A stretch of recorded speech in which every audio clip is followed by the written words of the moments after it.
안녕하세요. 김호준입니다. 정의당 김종대 의원이 군형법 개정안을 발의했습니다. 92조 6항 동성애 관련 조항 때문입니다. 현행 군 형법은 영내가 아니라 사적 공간에서 합의된 관계도 처벌합니다. 김 의원은 이를 성적 자기결정권과 사생활 자유의 침해라고 지적합니다. 유엔에서도 이 조항은 이미 2차례 폐지 권고를 한 바 있죠. 그런데 이 개정안 때문에 김 의원 사무실은 엄청난 항의를 받고 있다고 합니다. 우리는 흔히 동성애자를 반대한다는 표현을 씁니다. 이 표현이 왜 문제가 되느냐. 존재를 반대할 수는 없는 거죠. 빨간색을 반대한다. 말이 안 되죠. 마찬가지 이유로 흑인을 반대할 수 없습니다. 흑인을 싫어한다 표현만 가능한 거죠. 생각해보면 실제로는 그렇게 싫어하는 걸 반대한다고 표현하는 겁니다. 왜 싫어하느냐? 다르니까. 인간 본성은 다른 존재를 두려워합니다. 두려운 게 싫고 그리고 혐오가 되는 거죠. 그러니까 이 논란의 본질은 존재하는 소수자들을 다수가 자신과 다르다는 이유로 혐오하여 그들의 시민적 권리를 제약할 수 있는가?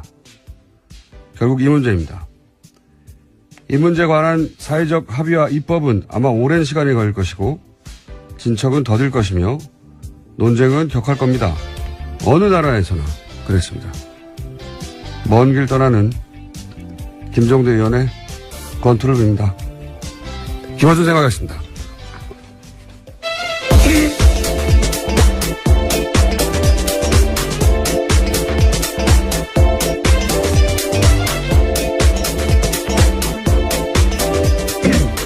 목이 계속 잠기네요. 시사인의 김은지입니다. 자, 목을 풀지 않았더니. 예, 월요일 아침부터 많은 분들이 깜짝 놀라시겠습니다. 네, 목을 풀고 시작했어야 되는데, 저희 책임 PD가 얼굴이 제가 마음에 안 들어가지고 쳐다보다가. 갑자기 왜 그쪽으로 가십니까? 그러니까요, 생기기 마음에 안 들어요. 자, 첫 뉴스는요. 네, 북한이 오늘 새벽 탄도미사일로 추정되는 발사체를 발사했습니다. 합동참모본부에서 밝히길 북한은 오늘 오전 5시 39분 강원도 원산 일대에서 동쪽 방향으로 불상의 발사체를 발사했다라고 밝혔습니다. 이어서 대통령이 관련 상황을에게 즉시 보고했고 오늘 오전 7시 반에 NSC 상임위 개최하겠다라고 알렸습니다. 6월 말로 예정된 걸로 알려진 이 한미 정상회담, 그 전에 제가 보기에는 앞으로 더 쏠 것 같아요. 예. 최근에 중국과의 관계도 이제 북한이 안 좋은데, 한중 관계가 이제 사드 이전으로 정상화되면 더욱 북한 입장에서는 압력을 받을 테니까 그런 목적도 있는 것 같고, 그 전에 그래서 계속 존재감을 드러내는 이런 미사일 발사가 있지 않겠는가. 속 보니까 여기까지밖에 전달해 드릴 내용이 없고, 좀 구체적인 내용이 나오면 내일 또 다루기로 하고, 다음 뉴스는요? 네, 황교안 전 총리가 세월호 수사에서 외압을 했다라는 구체적으로 관련된 내용들이 드러났는데요. 한겨레 신문이 오늘 아침에 보도했습니다. 황교안 전 총리가 법무부 장관이던 2014년 세월호 사건 수사 과정에서 해경 1, 2, 3정장에 대한 업무상 과실치사 혐의 적용을 막지 못했다는 이유로 당시 변찬호 광주지검장을 크게 질책했다라는 건데요. 또 김주현 당시 법무부 검찰국장도 업무상 과실치사 적용을 놓고 광주지검 수사팀을 지휘하던 조은석 대검찰청 형사부장과 여러 차례 언성을 높이면서 충돌했다라는 겁니다. 이 뉴스는 이제 몇 차례 저희도 전달해 드렸는데 이번에 이제 구체적인 이름, 직책들이 이제 등장을 하네요. 예, 네. 특정되기 시작한 겁니다. 그 내용은 간단하거든요. 해경 1, 2, 3정, 그러니까 세월호 침몰 당시 가장 먼저 도착했던, 그런데 이제 탈출 방송을 했다고 처음엔 거짓말 했다가 나중에 알고 보니 안 했던 그 해경 1, 2, 3정에 대해서 업무상 과실치사 혐의를 광주지검에서는 적용하려고 했는데, 근데 그걸 박근혜 정부에서는 막았다는 거죠. 네, 계속 윗선에서 방해했다라는 겁니다. 왜냐하면 이제 업무상 과실치사가 되면 정부 책임이 되니까, 당시 박근혜 정부는 이게 단순한 해상 교통사고다. 교통사고인데 무슨 정부 책임이 있느냐. 라고 프레임을 짰는데, 그게 아니라 해경이 업무상의 과실치사를 했다라고 하면 이제 정부 책임이 되기 시작하는 거죠. 이걸 네. 끝까지 막으려고 했고 그 정황이 이제 구체적으로 누가 어떻게 방해했는지가 네. 이름까지 계속 나오는 겁니다. 나오기 시작한 거네요. 이게 몇 번 다뤄졌었어요. 그러니까 특검 때는 여기까지 가지를 못했고 당시 포커스가 이제 대통령과 이재용 부회장의 뇌물죄였기 때문에 용량이 거기 총 집중됐었고 이게 이제 특수본 그 이후 이어받은 특수본 때도 이 문제를 들여다본다고 했지만 실제로 황교안 총리나 수사를 안 했죠. 네, 핵심 당사자 부르지 않고 수사 마무리했습니다. 네.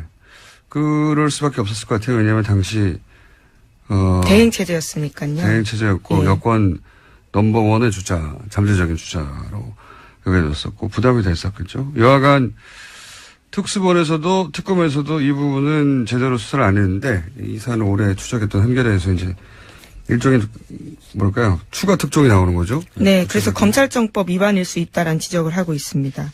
검찰청법 위반이라는 건 원래 이제 구체적 사건에 대해서는 법무부 장관이 검찰총장만 지휘 감독할 수 있는데 그렇죠. 이건 개별 사건에 대해서 여러 사람이 계속해서 압박했다 이런 내용입니다. 그리고 나서 압박을 당했던 왜냐하면 결국은 황교안 당시 법무부 장관 더 거슬러 올라와서는 박근혜 정부의 뜻을 거스리고 일선지검에서 이걸 적용을 했거든요. 예, 그렇죠. 법무상 과실치사로 적용을 해버렸더니 무슨 일이 벌어졌느냐. 사람들이 좌천되지 않았나요? 네, 인사보복을 당했습니다. 인사보복 당했다는 이야기는 과거에도 전해드린 적이 있는데 더 구체적으로 그 외의 사람들도 어떻게 됐는지가 이번 보도에 나와 있는데 변찬우 광주지검장이 좌천됐다라는 이야기는 과거에도 전해드렸는데 이분은 아예 검사 옷을 벗었죠. 예, 그렇습니다. 뿐만 아니라 당시 그 해에 옷을 벗었어요. 예. 아, 그 다음 해입니다. 다음인가요? 예, 예. 2015년에요. 잘못했군요, 제가. 그 다음입니다. 그리고요. 예, 뿐만 아니라 이두식 광주지검 차장도 서울고검으로 밀려났다가 검찰을 떠났다라고 하고요. 이분도 떠났고. 예. 조은석 형사부장도 결국은 좌천됐다라고 합니다. 그리고 뭐 전보됐다가 어디로 밀려났다 이런 얘기가 이제 떠돌기만 하다가 구체적 이름과 보직이 이제 나오기 시작한 이 사안은 다시 수사해야 되겠네요. 네. 알겠습니다. 다음 뉴스는요. 네, 박근혜 전 대통령이 탄핵안 가결로 직무정지된 상태에서도 청와대가 특수활동비를 올해에만 35억 원 썼다라는 보도가 나왔습니다. 계속 뉴스가 나오는데. 네. 그런데 예산을 관리하는 박근혜 정부의 총무비서관이 이 돈을 박 전 대통령이 쓴 게 아니다라고 밝혔는데요. 황교안 권한대행과 비서실장 이하 직원들이 썼다라는 겁니다. 그러자 총리실에서 반발했는데 황 대행이 쓴 일은 없다라고 주장하고 있습니다. 그러니까 수십억 원의 돈이 나갔는데 썼다는 사람은 없는 상황입니다. 그게 이제 또 다른 갈래의 뉴스는 뭐 청와대에 일하는 직원들에게 일종의 보너스 형식으로 덤으로 얹어줬다는 얘기도 나오고 있는데 무슨 생각이 드냐면 일단 총리실에 썼다 아니다 이런 뉴스가 있는 걸로 보아 특수활동비에는 실제로 뭐 관련 서류를 제대로 다 남기지 않으니까요. 영수증 없이 쓸 수 있는 돈이죠. 네. 근데 이제 이 돈을 누가 썼다고 해야 할까? 그래야 탈이 안 날까? 그런 고심의 흔적이 있어요. 총리실에서 썼다라고 저쪽에서는 아니라고 하고 아니라고 하는 뉴스가 맞을 것 같아요. 왜냐하면 총리실에 있는 특수활동비를 쓰지 왜 청와대 걸 땡겨 쓰겠습니까? 예. 그러니까 이런 뉴스는 뭐랄까요? 누가 썼다고 하지? 이런 고심의 흔적이 보인다. 총무비서관은 이제 격리 역할을 하는 거거든요. 살림을 사는 거죠. 네, 자기가 직접 집행을 하는 건 아니에요. 그러니까 이걸 집행한 쪽은 누구냐? 제가 알기로는 이 돈은 민정이 장악한다고 저는 알고 있는데 다 쓴다는 게 아니라 그래서 민정 쪽에서 조사를 제대로 해야 되지 않을까. 그리고 이제 당시 분위기를 다시 되돌려 생각해 보면 현재 판결을 본인들이 이기고 대통령 복귀할 거라고 믿어 의심치 않았던 게 청와대 내부 분위기라고 뉴스가 많이 나왔잖아요. 저희도 그런 징후들을 얘기했었고. 그러면 그때로 돌아가서 그때 기준으로 가장 긴급한 게 뭐냐. 그때 기준으로 가장 긴급하고 중대한 거는 헌재 판결을 이기기 위한 모든 활동이란 말이죠. 특수활동비가 예를 들어서 소위 태극기 집회나 가짜뉴스 이런 활동과 어차피 아무도 모르게 집행할 수 있는 작업인데 이런 활동과 관련된 것에 단 한 푼도 쓰이지 않았을까? 어차피 이길 헌재 판결인데, 당시 청와대 내부 분위기로는. 그런 가능성을 배제할 수 있나? 예. 저는 개인적으로 그런 의구심이 드는데, 과연 문재인 정부가 문서도 남지 않은 자금을, 그런 조사를 지금 이 시점에 박하게 할 수 있을까? 뭐, 그런 생각도 동시에 듭니다. 여간 찜찜한 뉴스로 남지 않겠는가? 예. 네, 하루 5천만 원씩 썼다는 뜻이거든요. 정말 많이 쓴 겁니다. 70일 동안 그렇죠. 35억이거든요. 하루도 안 빠지고 5천만 원. 예. 토요일 직원들 수당을 줬다고 하더라도 35억은 굉장히 많은 돈이어서요. 의문이 남는 건 사실입니다. 이렇게 해명될 일은 아닌 것 예. 같은데 과연 제대로 조사할 만한 자료가 있을까? 그리고 그 조사를 박하게 계속 할 수 있을까? 민정. 우병우 전 민정수석도 조사 대상이 될 수 있는 건데 이 사안 관련해서 할 수 있을지는 모르겠습니다. 다음 뉴스는요? 네, 박근혜 전 대통령 지난 25일에 2차 공판이 있었습니다.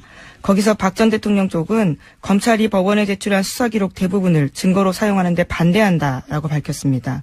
참고인 조사받은 수백 명을 일일이 법정에 불러서 신문해달라는 요구를 해서 재판부에서 시간 낭비다라는 난색을 표하게 만들었습니다. 증인도 참고인도 이제 이게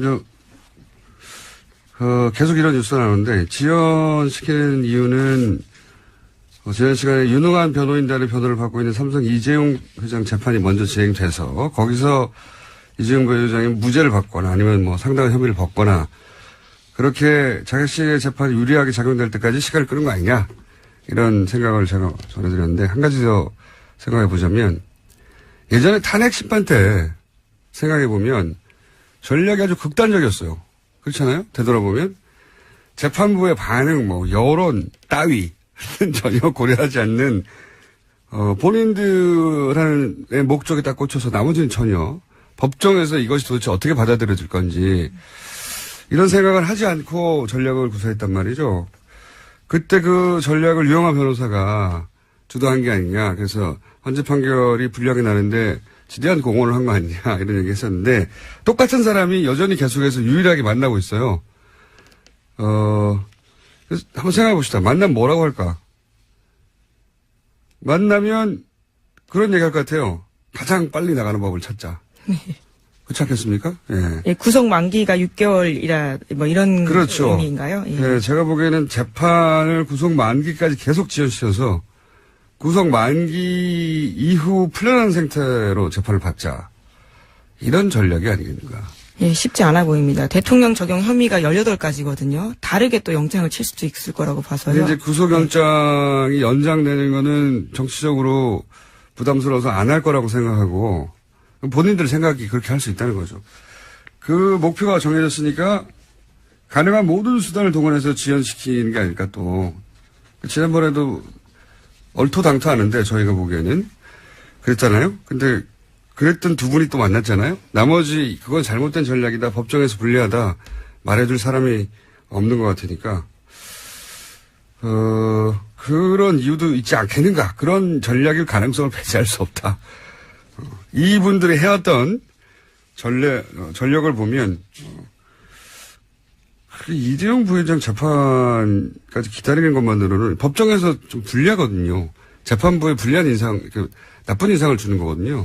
그렇게 보일 가능성이 네, 큽니다. 의도적으로 지원한다고 보이게 되는데 그거를 개의치 않는 거죠 지금. 그럴 가능성도 있는 것 같습니다. 다음 뉴스는요.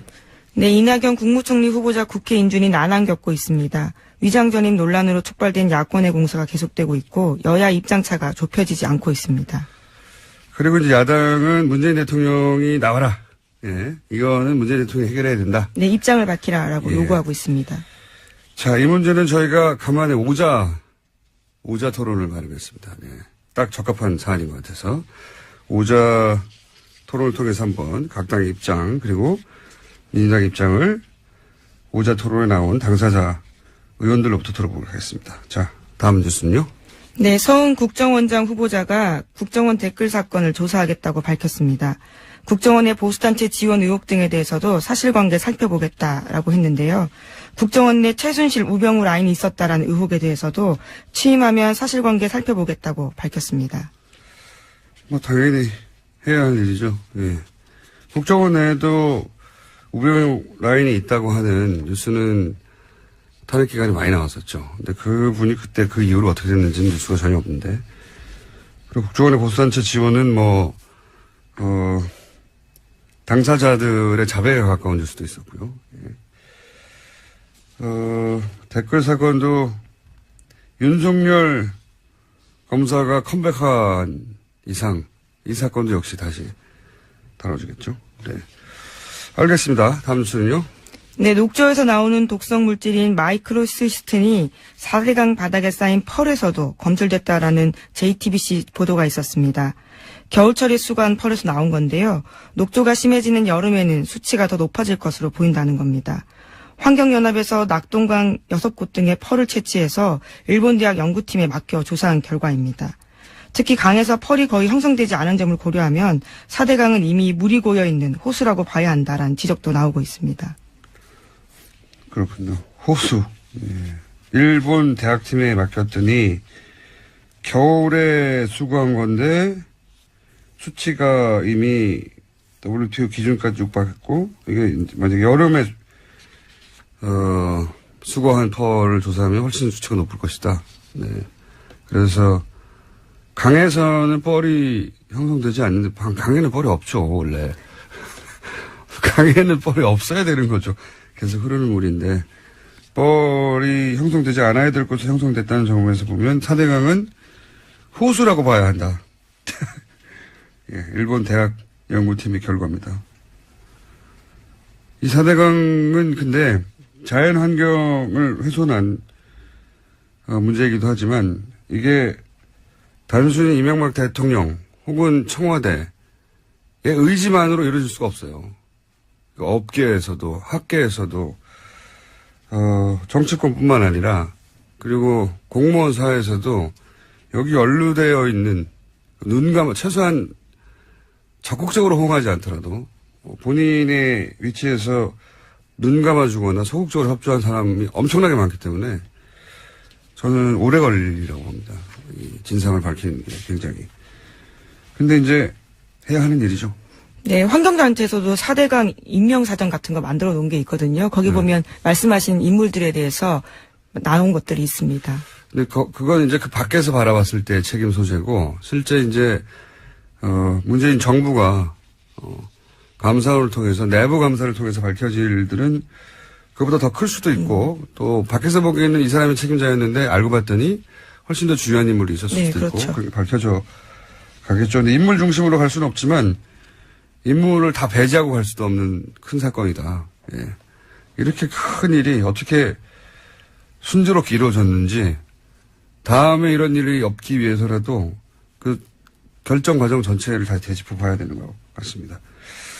자, 다음 수는요. 하나 정도 더 할 수 있을 것 같은데. 네, 트럼프 대통령의 러시아 스캔들 파문이 맞사위이자 핵심 측근인 큐시너 백악관 선임 고문에게 옮겨붙고 있습니다. 탄핵론도 점점 확산되고 있습니다. 미국 워킹턴 포스트는 제러드 큐시너가 지난해 12월 달에 뉴욕 트럼프 타워에서 주미 러시아 대사를 만나 정부 간 비밀 대화 채널을 구축하자라고 제안했다고 보도했습니다. 점점 몸통으로 가고 있네요. 예. 그동안은 뭐 보좌관이나 특보 이런 얘기였는데 이제 가족으로 가네요. 예. 미국 정보 당국이 가장 위험한 인물이라고 거론하거나 보도되는 게 이 주미 러시아 대사거든요. 근데 이 사람하고 따로 비밀 채널을 만들자라고 사위가 했다는 게 거기까지 갔네요, 이미. 예. 그러면 이제 그 다음 단계는 이게 사위 혼자 할 수 있는 일이냐. 트럼프 대통령이 허락한 거 아니냐. 여기까지 가면 탄핵 사안이 될 수도 있는데. 실제적으로 탄핵하기 어렵죠. 정치적 지형이 현재는 그렇습니다. 하원, 상원 다 공화당이 다수당이기 때문에. 어쨌든 탄핵 국면에 들어가면 TBS 연락 부탁드립니다. 저희가 탄핵 보도에서는 전 세계적으로 앞서가는 방송이기 때문에. 자, 오늘 여기까지 하겠습니다. 시사인의 김은지였습니다. 감사합니다.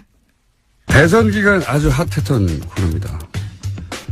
오자 토론. 저희가 앞으로 긴급 사안이 있을 때마다 청와대만 NSC를 수집하는 게 아니다.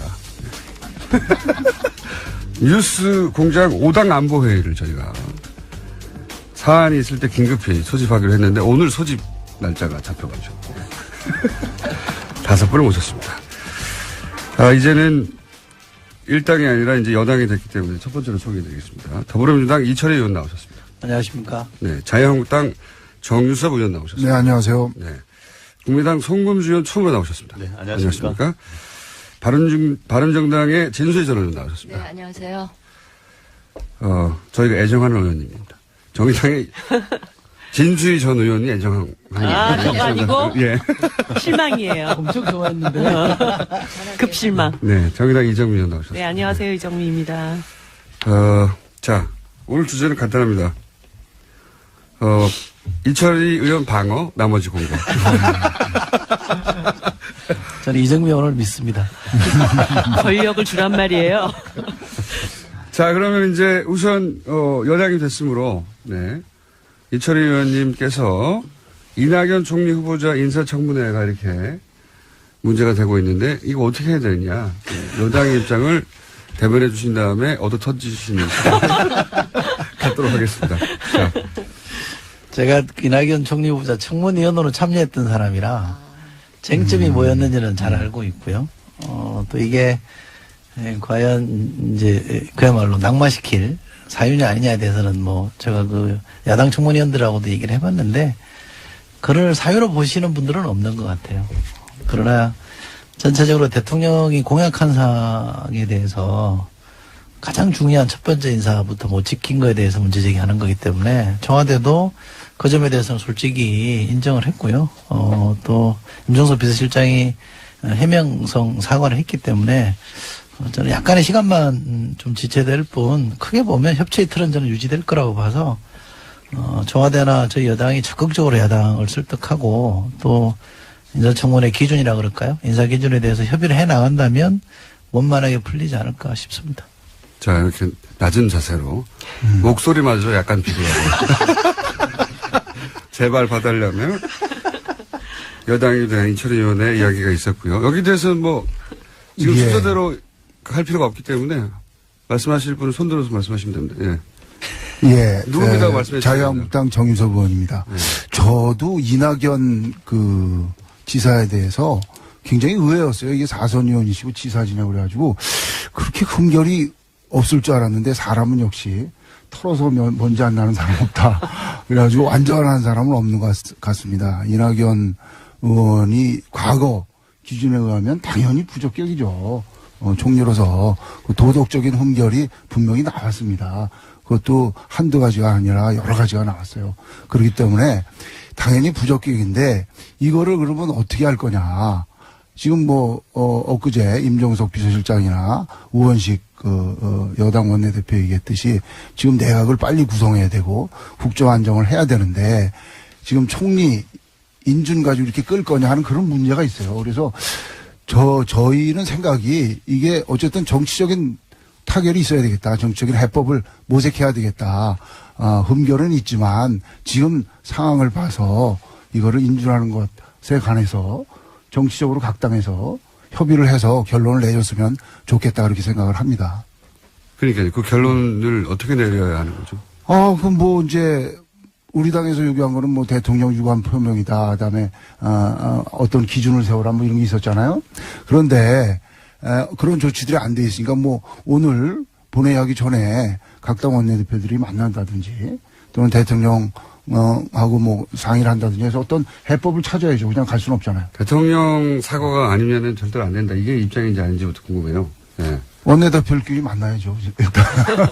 한 걸음 물러서신 듯. 예. 이게 빨리 굉장히 없애버려. 합리적이신데요. 네. 네, 굉장히 합리적이시고 지나치게 합리적이어서 재미가 없어요. 왜 그랬어요 오늘?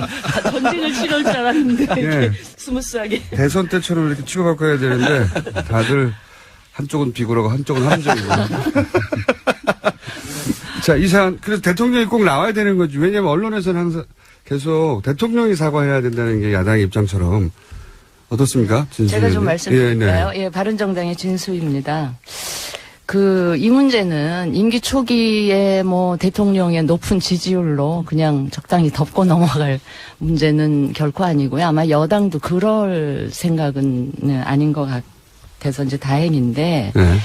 이게 그냥 좋은 게 좋다고 덮고 갈 문제가 아닌 것이 이 인사청문이 이번 한 번으로 끝나는 일이면 뭐 그럴 수도 있겠어요. 근데 앞으로 임기 5년 동안 수없이 많은 인사청문을 할 텐데 그때마다 이 기준을 명확하게 구체적인 기준을 설정을 안 하고 가면 그때마다 이런 문제가 나타날 것이기 때문에 보는 국민들은 굉장히 짜증나고요. 그 당하는 정부나 청와대나 여당 입장에서도 굉장히 피곤할 일이다 이렇게 생각을 해서 차제 물론 이제 이 조각이나 총리 인준이 조금 며칠 더 걸리더라도 이걸 좀 구체적인 기준 그러니까 적용할 수 있는 아주 이 기준을 좀 분명히 구체화해 놓고 가는 게 서로에게 좋겠다 이런 생각을 하고요. 저는 개인적으로 이 대통령께서 후보 시절에 이 5가지 기준을 너무나 구체적이고 분명하고 단호하게 이야기를 하시는 걸 보고 저 개인적으로 좀 불안했어요. 저거 지키기 굉장히 힘들 텐데. 해보신 그다음에 분으로서. 예. 장관도 해보신 분으로서. 다른 공약하고는 달리 이거는 취임하자마자 그렇죠. 나타나는 일이기 때문에 저렇게 해서는 안 될 텐데 내심 불안해했는데 이제 그게 현실로 예를 들어서 닥쳤습니다. 위장전입 같은 경우에요. 용어가 네. 굉장히 무섭긴 한데. 예. 그러니까 제가 이제 다행히 예. 국정기획위원회에서도 그렇고 여당 입장에서도 좀 더 구체적인 기준을 마련하겠다고 나오니까 그건 다행이고요. 네. 그거를 해야지 안 그러면 그렇죠. 지금 뭐 이 정부는 다를 줄 알았는데 막상 굉장히 신선하고 굉장히 여성도 많이 예. 등용하고 그래서 국민들이 박수 치는데 뚜껑 열어보니까 이런 상황이라서 다들 이제 실망이 됐을 텐데 조금 예컨대 위장전입의 경우는 부동산 투기 목적 이외에 다른 네. 거는 좀 용인해 이렇게 주자는 풀어주는 이제. 네. 거라든지 국정 문제도 아들의 경우 병역 기피의 의도가 있지 않은 경우는 조금 풀어준다든지 요런 기준을 좀 문제점. 구체화하는 게 필요하고요. 지금 대통령 사과가 꼭 필요하냐 안 하냐 예, 이 예. 문제는 이게 지금 후보에서 대통령이 되신 지 정말 얼마 안 되셨잖아요. 이거 예. 국민들 기억 속에 그 약속한 게 너무나 분명하고 우리 흔히 하는 얘기로 잉크도 안 마른 뭐 이런 거기 때문에 대통령께서 꼭 사과가 아니라 조금 당신이 직접 인선도 나와서 발표하신 것처럼 한 번은 나오셔가지고 입장 이야기하시고 이렇게 하겠다라는 이야기를 해주시는 게 좋겠고요. 야당이 이렇게 지금 이야기를 하는 거를 여당 입장에서 그냥 반대를 위한 반대, 뭐 발목 잡고 흠집낸다 이렇게 하실 일은 아니고 정말 여당이랑 협치를 위한 시작, 출발점으로서 이걸 좀 분명히 해놓고 가자 이런 취지로 문제 제기한다는 걸 좀 이해하시고 좀 그렇게 잘 풀어나갔으면 좋겠어요. 네. 방금 내는 이철이 의원이 고개를 푹 숙이고 제 말이 뭐 구구절절 맞으니까 그렇죠? 진수 의원 잘하시네요.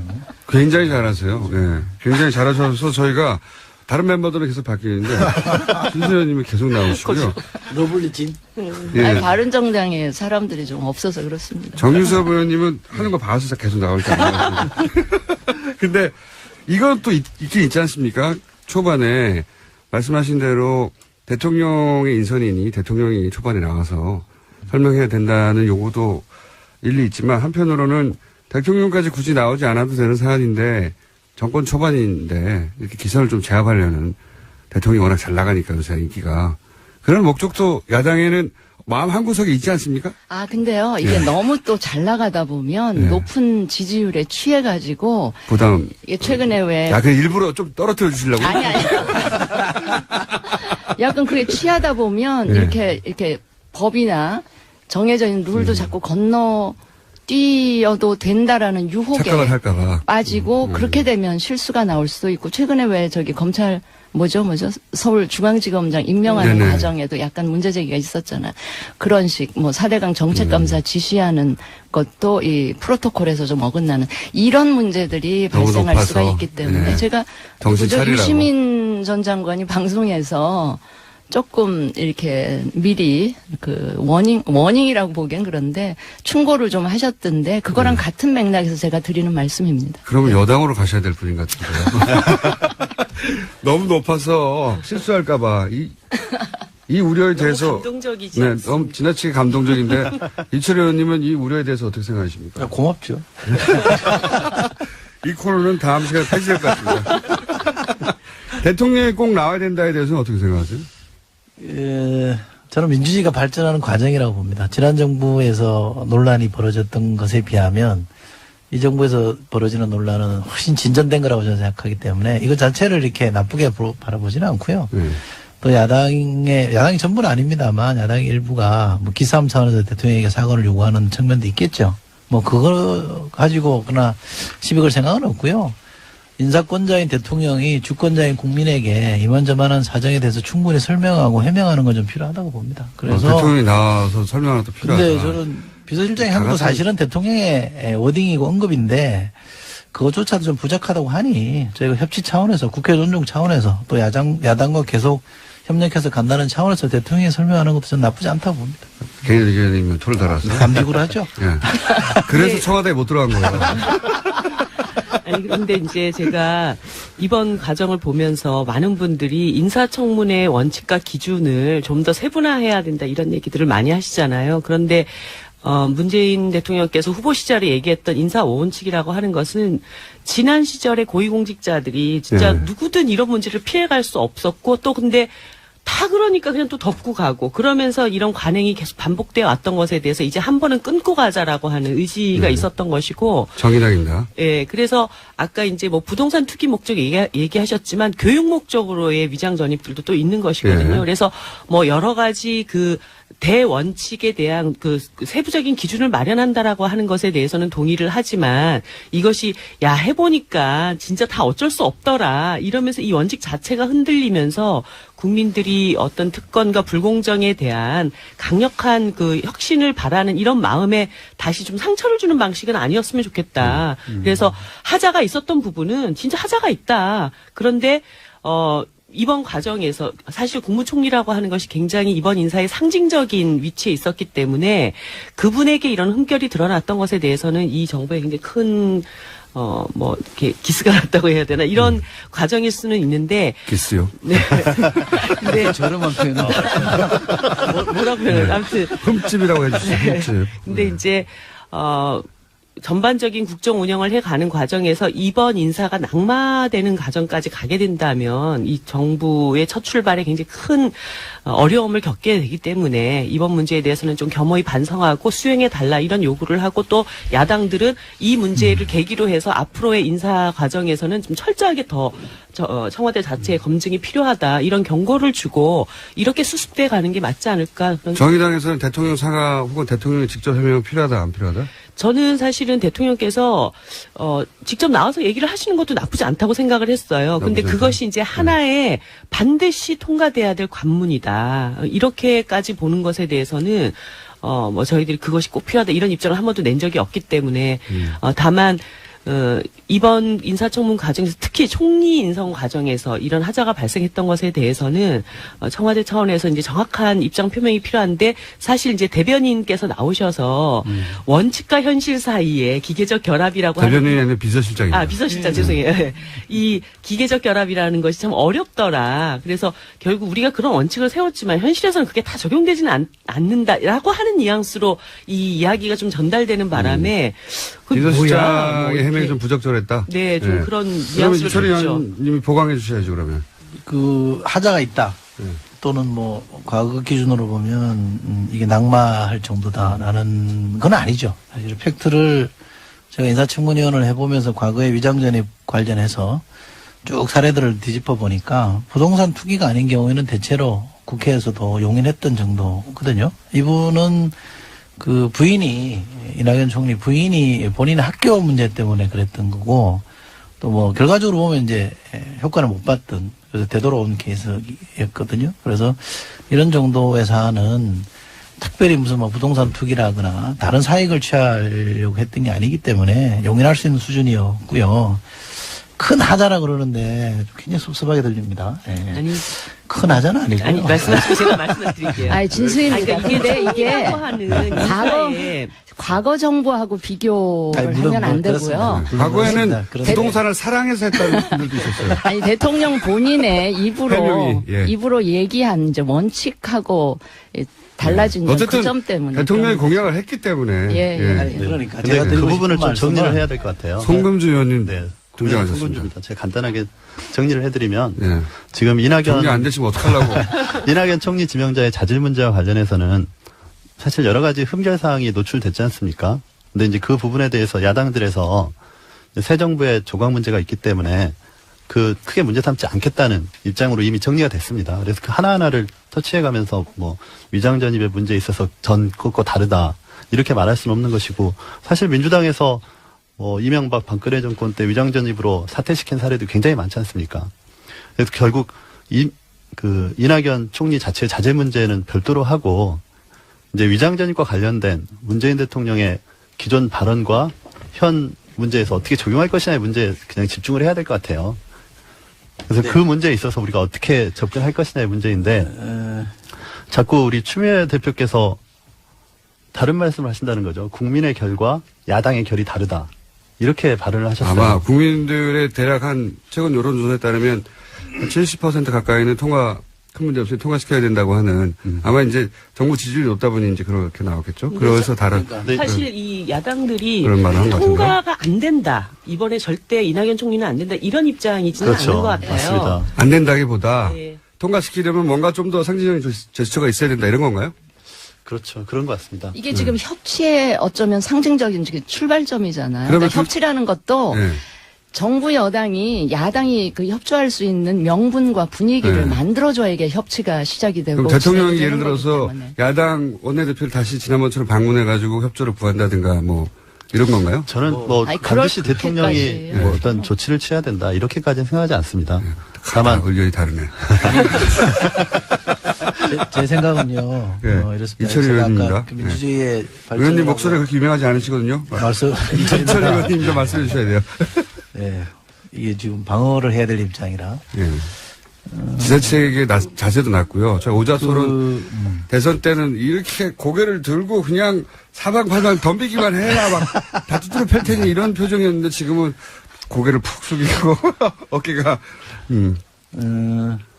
그 후보로서 사실은 국민 눈높이에 맞추기 위해서 5대 기준을 마련한 것부터가 저는 진전이라고 보고요. 또 대통령이 되고 나서 사실은 그때 얘기하고 지금 얘기하고 다르더라.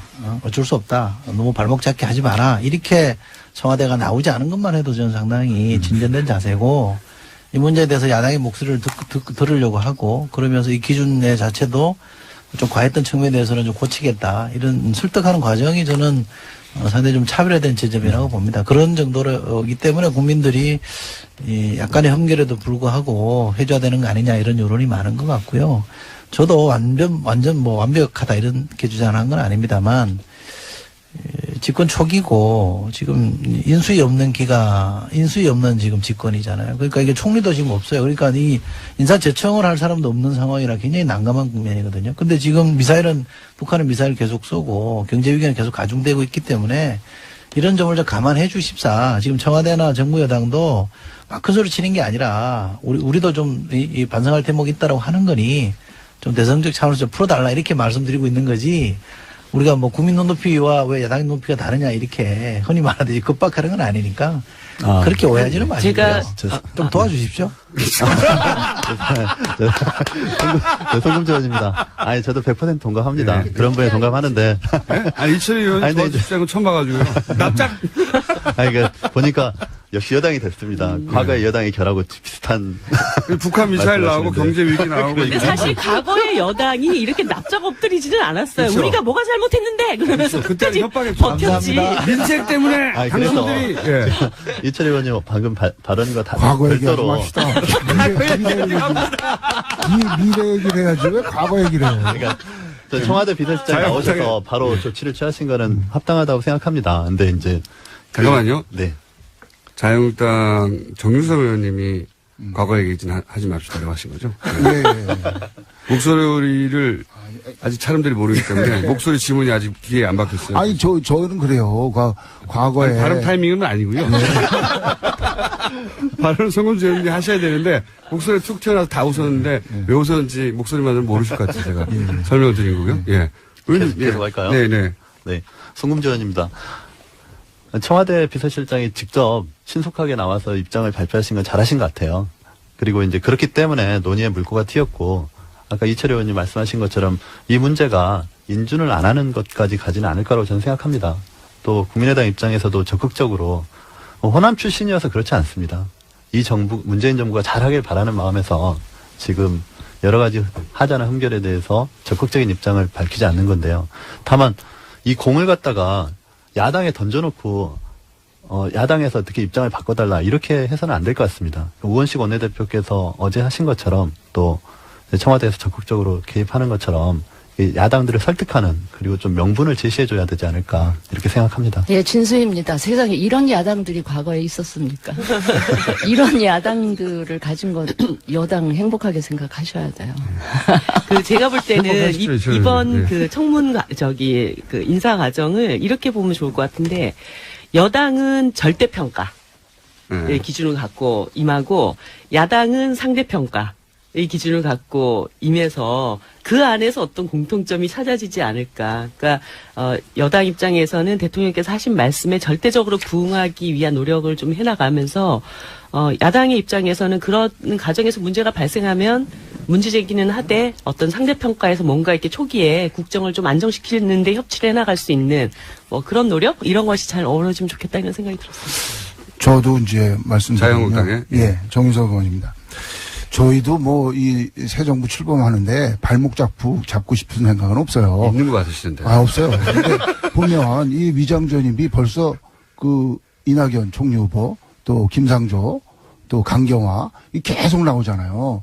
그러니까 기준은 분명히 하고 또 문 대통령이 후보 시절에 얘기한 5대 배제원칙을 절대 임명 안 하겠다고 했던 거에 대한 유감 표명은 있어야죠. 그리고 정치적인 타협을 해야지. 이게 계속 나올 겁니다. 그렇지 않으면 이 문제 가지고 계속 후보 하나하나마다 낙마시키는 문제 가지고 싸워야 되니까 유감 표명하실 걸 하시고 정치적으로 타협할 걸 하고 그게 해결책이 아닌가 그렇게 생각을 해요. 다들 이철희 의원님을 봐야 제가 이번에 그 과정에서 좀 아쉬웠던 게 김상조 교수님 건이었는데 갑자기 이제 이낙연 총리 인사청문 과정에서 김상조도 막 이러면서 이제 좀 네. 업되는 게 있었잖아요. 근데 나중에 보니까 김상조 교수의 내용은 사실 위장전입이라고 얘기하기가 굉장히 좀 뭐 우편물 받으려고 주소 이전해놓고 이랬던 과정이더라고요. 그래서 자기 집에 살지만 않으면 다 위장전입이니까요. 예, 그래서 제가 좀 네. 아쉬웠던 게 뭐였냐면 강경화 그 장관 인사를 미리 위장전입 문제를 미리 이제 공개를 네네. 했잖아요. 그럴 때 김상조 교수님도 이렇게 사전에 이거를 파악했을 때 국민들이 위장전입이라고 이렇게 인식하지 않을 수 있는, 이런 과정이 있었는데, 우리가 봤던 이거는 큰 문제가 아니었습니다를 미리 딱 얘기를 했으면 거기에다가 위장전입이라는 표현을 굳이 쓰면서. 근데 그거 말고는 쓸 표현 네. 단어가 없어요. 법적으로는 위장전입이에요. 예. 그래서 그거를 네. 미리 강경화 내정자처럼 공개를 했었으면 좋았지 않았을까 이런 생각이 들더라고요. 아니, 미리 근데 이제 청와대에서 판단하지 않고. 김상조 교수의 얘기가 나와서 말인데, 그 위장이 될 수가 없잖아요. 왜냐하면 본인은 미국 가 있는데, 주소 우편물 받기 위해서 어떤 주소를 해놓은 거는 위장전입이라는 그러니까 위장하려도 위장이 안 되는 사실이기 때문에 이런 거는 좀 구분해 주는 게 맞다는 그러니까 거죠. 차제에 이제 네. 그런 기준들을 조금 구체화하자는 주민법도 그럼 좀 바꿔야 되는 게 아닌가. 만약에 그렇다면. 있잖아요. 지금은 전부 다 위장전입인데 착한 위장전이라고 할 수도 없고 어쩔 수 없는 위장전이라고 할 수도 없고. 자, 1부 여기서 마치고 3부에 다시 만나겠습니다. 이철희 의원, 정유섭 의원, 송금주 의원, 진수 의원, 이정미 의원 만나고 있습니다. 3부에서 다시 뵙겠습니다. 김호준입니다.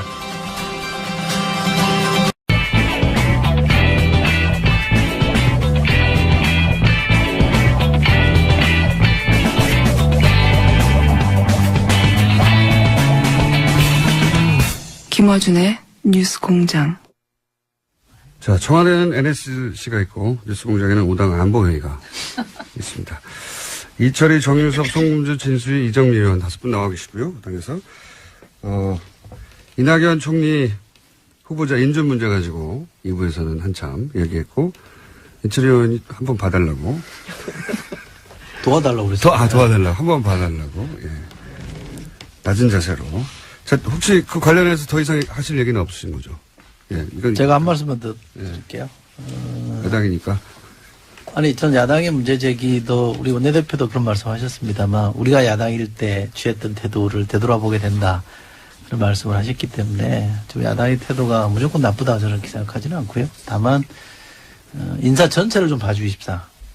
그러니까 인사 전체 뭐 이낙연 총리 후보자뿐만 아니라 뭐 전체적으로 지금 코드 인사 안 하잖아요. 가장 가까운 분들은 지금 뭐 해외로 나가고 출국할 정도로 코드 인사 안 하고 이른바 수첩 인사 안 하고 넓게 탕평 인사를 하고 있는 것도 좀 봐주십사.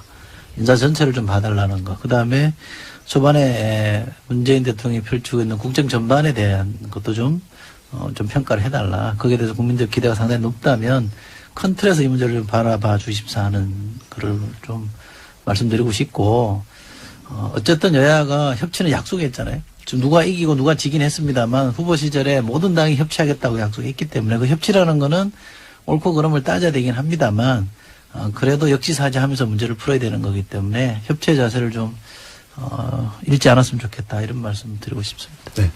송금주 의원입니다. 네, 하신 거죠? 네. 좋은 말씀 감사합니다. 좋은 말씀 감사합니다. 근데 저희가 그러나, 협치를 하고 있지 않습니까? 협치를 하기 때문에 드러난 많은 문제점에도 불구하고 총리 인준에 대해서 적극적인 입장인 겁니다. 그리고 전체적인 구도에서 인선을 봐달라는 부분 당연히 저희도 긍정적으로 평가하고 있습니다. 근데 그 부분은 그 부분인 것이고 또 개별 그 지명자에 대해서는 별도로 또 검증은 있어야 되는 것이고 그것이 법이 원하는 인사청문회 제도 그 바른 취지 아니겠습니까? 그런 것이고 이제 문재인 대통령께서 전반적으로 굉장히 잘하고 계십니다. 그렇기 때문에 이렇게 진한 허니문 기간을 갖고 계신 것 아닌가 싶고 다만 저희가 이제 우려하는 부분은 그 문재인 대통령의 그 청와대 들어가서의 어떤 행태적인 부분, 격이 없는 대화, 커피 타임을 갖고 또 보좌관들과의 사이에서 수석비서관 사이에서 대화를 통해서 어떤 국정 운영 방식을 정하는 그런 태도에 대한 부분들이 박근혜 전 대통령과 너무 다르기 때문에 이 진한 허니문 기간에 더더욱 국민들이 또 환호하고 또 지지하는 것 아니겠습니까? 그러나 그 부분과 이제 나타나는 이제 국정 운영 능력에 대한 부분은 별도인 것입니다. 그래서 그런 국정 운영에 대한 그 능력을 어떻게 보여줄 것이냐의 부분은 좀 더 치밀하고 또 조심스럽게 접근해야 되는 것 아닌가. 지금 몇 차례 훈령을 통해서 국민들이 원하는 여러 가지 조치들을 취했지만 그것들이 지금 약간 절차적인 문제도 제기되는 부분들이 있었습니다. 그래서 그 국정 운영에 대한 그 구체적인 실체적인 내용과 관련해서는 대통령께서 좀 더 치밀하고 또 여러 사람들의 의견을 들어보면서 접근하시는 것이 좋지 않나 이런 생각을 합니다. 이제 그렇게 할 겁니다. 네. 아니 지금 그렇게 안 하실까봐 저희가 우려를 제기한 아니, 거니까. 그렇게 할 겁니다. 지금 하는 거 보면 알잖아요. 델라무는 떡 밑부터 알아본다고. 아니 초반에 하는 거 보면 5년 네. 동안 어떻게 할 건지 보이지 않습니까? 계속 그렇게 할 겁니다. 그럼 계속 훈령으로 하실 건가요? 아니, 법으로 해야죠. 네, 그러니까 협치가 중요합니다. 자유한국당에서 하실 말씀이 있으신 것 같아요, 앞에서. 아니, 저는 초심을 잃지 말라고 말씀드리는 거예요. 충고드리는 거고. 초심을 읽기 원하지 않으십니까, 혹시? 그렇지 않습니다. 저는 지금까지 대통령들이 계속 실패했기 때문에 그로 인해서 국민들이 민생에서 보는 피해가 많았어요. 그래서 제발 좀 이번에는 성공한 대통령 되기를 바랍니다. 그게 무슨, 정당을 떠나서 국가와 국민들을 위한 것이기 때문에 그걸 뭐 실패한 대통령 이런 거는 절대 원하지 않습니다. 그러니까 한마디만 말씀드릴게요. 진수입니다. 협치 강조를 하시니까 다시 한번 드리는 말씀인데, 야당이 협치할 수 있도록 하는 명분과 분위기는 여당이 만들어 주는 게 우선돼야 되고요. 그리고 협치를 야당한테 무조건 강요하시는 거는 좀 안 맞다. 아까 이제 너무 비굴한 자세라는 얘기를 들으셔서 그런지 모르겠는데, 아까 송금주 의원 하시는 얘기, 그렇게 할 겁니다. 라는 자체가 자세가 조금 알겠습니다가 아니고, 그렇게 할 겁니다. 아까 너무 비굴했나? 이러면서. 제가 약간 걱정되기 시작했어요. 어떻게 얘기해야 되는 거죠? 무릎 꿇고. 그렇게 해야죠. 네. 네. 예. 정의당에서는 또 할 말 없어요, 별로? 네. 이 부분에서 네. 1달러. 예. 제가 문자가 많이 와서 그 요즘은 이제 게스트들이 나오면 사람들이 다 찾아봐요. 맞춤형으로 예, 다 찾아봐가지고 이제 정유섭 의원에 대해서 저도 몰랐는데 1년 전 세비를 납부하겠다고 저도 기억이 잘 안 나는데 새누리당에서 약속을 했다고. 근데 그게 이틀 후래요. 예. 저 말씀드리겠습니다. 1년 뭐 잘잘못 그 말씀을 드리는 게 아니고 당시 이제 김무성 대표 시절에 저희 당 홍보국에서 여러 가지 공약을 내면서 여기에 대해서 동의를 하느냐. 당연히 당 후보로서 동의를 하죠. 그래서 이름을 올렸던 거고 또 뭐 당대표였던 김무성 대표가 대표 사인해서 이제 광고까지 했던 거고. 그러니까 당 홍보국에서 정한 일을 따른 건데 그렇다면 지금도 당에서 결정해줘야지 개인 보고 어떻게 이거 어떨 거냐 묻는 것은 그건 뭐 맞지 않다고 보고요. 당에서 결정을 하는 대로 따르겠습니다. 근데 그 당이 없어진 상태로 가지고 지금 애매해진 거. 상호 변경되죠, 상호. 대표이사 구속. 어쨌든 그러면 이틀 후에 세비 당에서 결정을 해줘. 세비 반납하면 개인이 한 것은 아니니까. 개인이 당이 거기서 그런데 결정하면은 당에서 결정한 사안에 따라서 1년 따른 있다가 거니까. 반납합니까? 이거 엄청난 돈이에요. 지금도 당에서 결정하면 따라야죠. 그거야 뭐 그때 당시에 그걸 표정을 이렇게 동의해서 억울하세요. 좀 억울하죠. 뭐 내 공약서에는 그 내용 안 들어가 있어요. 내 공약서에는 안 들어간 내용인데 예. 뭐 당의 공약이 세전으로 합니까? 세우로 합니까? 모르겠습니다. 제가 결정 안 한다. 이거 말하는 사람이 많아요. 근데 하필 이틀 후라 제가 한번 여쭤봤습니다. 그런 저도 몰랐는데 문자가 굉장히 많이 오네요. 이거 큰일 났어요. 문자 온다고 뭐 지금 문자 폭탄 뭐 한두 번 받아봤어요. 문자 폭탄에 대해서 하실 말씀 없습니까? 이철희 의원님? 야당에서 문자 폭탄을 가지고 물론 이게 문자 폭탄이 아니라 유권자들이 문자로 참여하는 거다. 이런 견해도 있어요. 물론. 근데 어쨌든 문자가 저쪽 쏟아지는 것에 대해서 그 인사청문회 할 때 그 동료 의원들 중에 이렇게 질의하면서도 그 억울하다 이게 좀 과하지 않냐 이렇게 문제제기 하신 분들이 있었어요. 저도 뭐 사실은 문자를 받아본 사람이기 때문에 많이 받아보시니? 충분히 뭐 그런 말씀을 이해가 됩니다만 그 정치인으로서 이걸 이제 풀어내는 그러니까 문제제기하는 방식도 좀 약간 좀 이렇게 거칠지 않았으면 좋겠다고 생각해요. 그러니까 심정은 충분히 공감을 하나 이 문제도 저는 크게 보면 정치 실패 때문에 그렇게 그런 현상이 초래된 것이기 때문에 우리가 반성할 대목도 분명히 있는 거고 그걸 전제로 해서 조금 이렇게 뭐 욕설이나 너무 늦은 욕설이나 시간에 단기간에 확 이렇게 몰아치듯이 하는 것에 대해서는 좀 걱정하는 바가 없는 건 아닙니다. 예, 자유한국당 정유섭 의원입니다. 저도 이제 문자 폭탄에 대해서 한 말씀 드릴 게 제가 최순실 게이트 그 청문위원이었잖아요. 하루 새에 10,000통을 받은 적이 있어요. 근데 이게 90% 이상이 욕설이고 비속어입니다. 그러니까 10,000통을 봅니까? 못 본데 처음 이게 제목만 봐도 욕설해요. 이거는 건전한 비판이 아닙니다. 이건 비상식적인 행위고 이거는 뭐 대중 속에서 숨어서 공격하는 일종의 폭력행위예요. 그래서 이게 우리나라가 그래도 50년, 60년 민주주의를 했는데 건전한 비판하고 폭력행위하고는 다른 겁니다. 그래서 저는 이걸 뭐 어떤 사람은 이거는 뭐 정치 비판이라고 하는데요. 이걸 그런 식으로 무슨 양성화식으로 보면요. 이거는 국가가 천박해지는 겁니다. 좋은 말로 할 수 있잖아요. 좋은 말로. 욕지거리, 비속어 이렇게 해가지고 하는 거를 건전한 비판이라고 하면 그거는 이런 거는 비판을 하더라도 좋은 말로 해야 된다. 저는 그렇게 말씀드리고 싶습니다. 네, 제가 한 말씀 드릴게요. 네. 예, 국민의당 송금주 의원입니다. 저희도 이제 국민의당 제가 처음 문자 폭탄을 받아본 게 탄핵 발의 시점과 관련해서 네, 그때 한참 한 일주일 이상 받았습니다. 그리고 이제 간간히 문자 폭탄 오다가 최근 또 이낙연 총리 지명자 인준과 관련해서 받고 있는데요.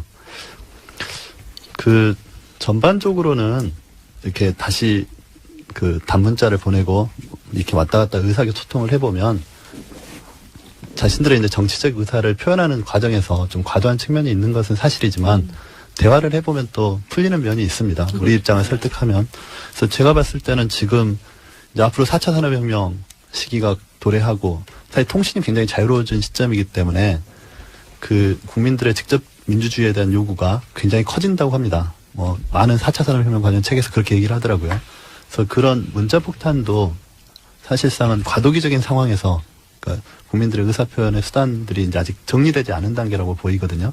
그러니까 직접 민주주의 형태가 이제 계속 의사표현의 방법으로 나타날 텐데, 그래서 그 부분들을 국회가 됐든 또 이렇게 뭐 시민사회가 됐든 좀 정리할 필요는 있는 것 같아요. 룰을 정해주는 필요는 있는 것 같은데, 여하튼 지금의 현상에서는 그 문자폭탄이라는 게 의원 개개인한테는 굉장히 심적으로 부담스러운 건 사실입니다. 그게 부담스러워 하는 걸까요, 아마? 아니 사실 이정미입니다. 예, 네. 욕 먹는 거 좋은 사람은 없죠. 저도 가끔씩 SNS 상에 자신이 지지하는 후보에 대한 조금 비판의 얘기를 하면 곧바로 막 여러 가지 이제 댓글들이 달리고 특히 특히 여성 정치인들한테는 그다음에 외모 비하 이런 것으로 이제 댓글을 달면서 이제 외모 비하는 저도 많이 당합니다. 그런 경우들을 보면 가슴이 되게 아픈데 한편에서는 이게 정치인의 숙명인가 이런 생각도 드는 거예요. 그러니까 그런 점이 있죠. 어떤 나의 이야기, 나의 정치적 행위에 대한 반응이 오는 것이기 때문에 그 반응은 그대로 일단은 받아들일 수밖에 없는 것이다. 근데 이것을 뭐 고소를 해야 된다, 적발을 해야 된다. 이렇게 대응을 하면서 오히려 유권자들이 내가 당신에게 일정하게 메시지를 보내는데 신호를 보내는데 왜 그것을 수용적 태도를 먼저 갖기보다는 이거를 밀쳐내고 마치 그것이 굉장히 범죄적인 행위인 것처럼 국민들을 몰아치냐 이런 이제 불만들이 있으면서 이게 증폭된다고 할까 이런 것이 있어요. 그래서 한편에서는 정치인들은 어쨌든 이 반응에 대해서 이것은 정치인들이 항상 노출되어 있고 자신의 모든 언행과 정책 행위들에 대해서 평가의 대상이다라고 하는 이런 자세를 갖추는 게 1차적이라고 생각이 들고, 다만 이제 이 SNS가 굉장히 광범위하게 우리 사회를 지배하고 있는 속에서 유권자분들도 좀 더 민주적 방식으로 좀 더 순화된 언어로 자신의 의사를 표현할 수 있는 그런 어떤 노력들 이런 것들도 함께 해주셨으면 하는 게 이 방송을 통해서 또 그 일들을 하시는 분들에 대한 저의 바람이거든요. 이런 건 있습니다. 근데 말씀하신 중에 숨어서 보내는 게 아니라 유권자들은 자기 번호가 노출이 돼요. 그러니까 만약에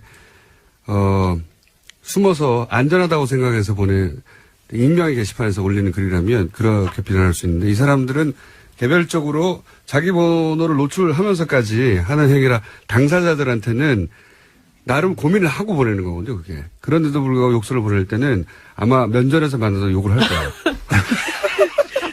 아니 근데 이런 게 있더라고요. 지난 대선 때 우리 이제 심상정 후보한테 막판에 이제 사표론이 막 일면서 굉장히 과격한 언어로 막 문자를 보내시거나 그다음에 SNS에 댓글을 다셨던 어떤 한 분이 대선이 끝나고 난 다음에 심상정 대표한테 문자를 보내셔가지고 그때는 자기가 정말 정권 교체가 안 될까 봐 너무너무 마음이 불안하고 힘들어서 그런 얘기를 했는데 지금 와서 다시 이렇게 보니까 정신이 돌아오고 보니 너무 과한 언어로 그렇게 해서 죄송하다 이런 문자가 또 오시기도 하더라고요. 맞아요. 그분들은 하나는 개별적 행동이라 모여서 보내자 하고 보내는 게 아니라 보내놓고도 고민하고 보낼 때도 고민해요, 실제.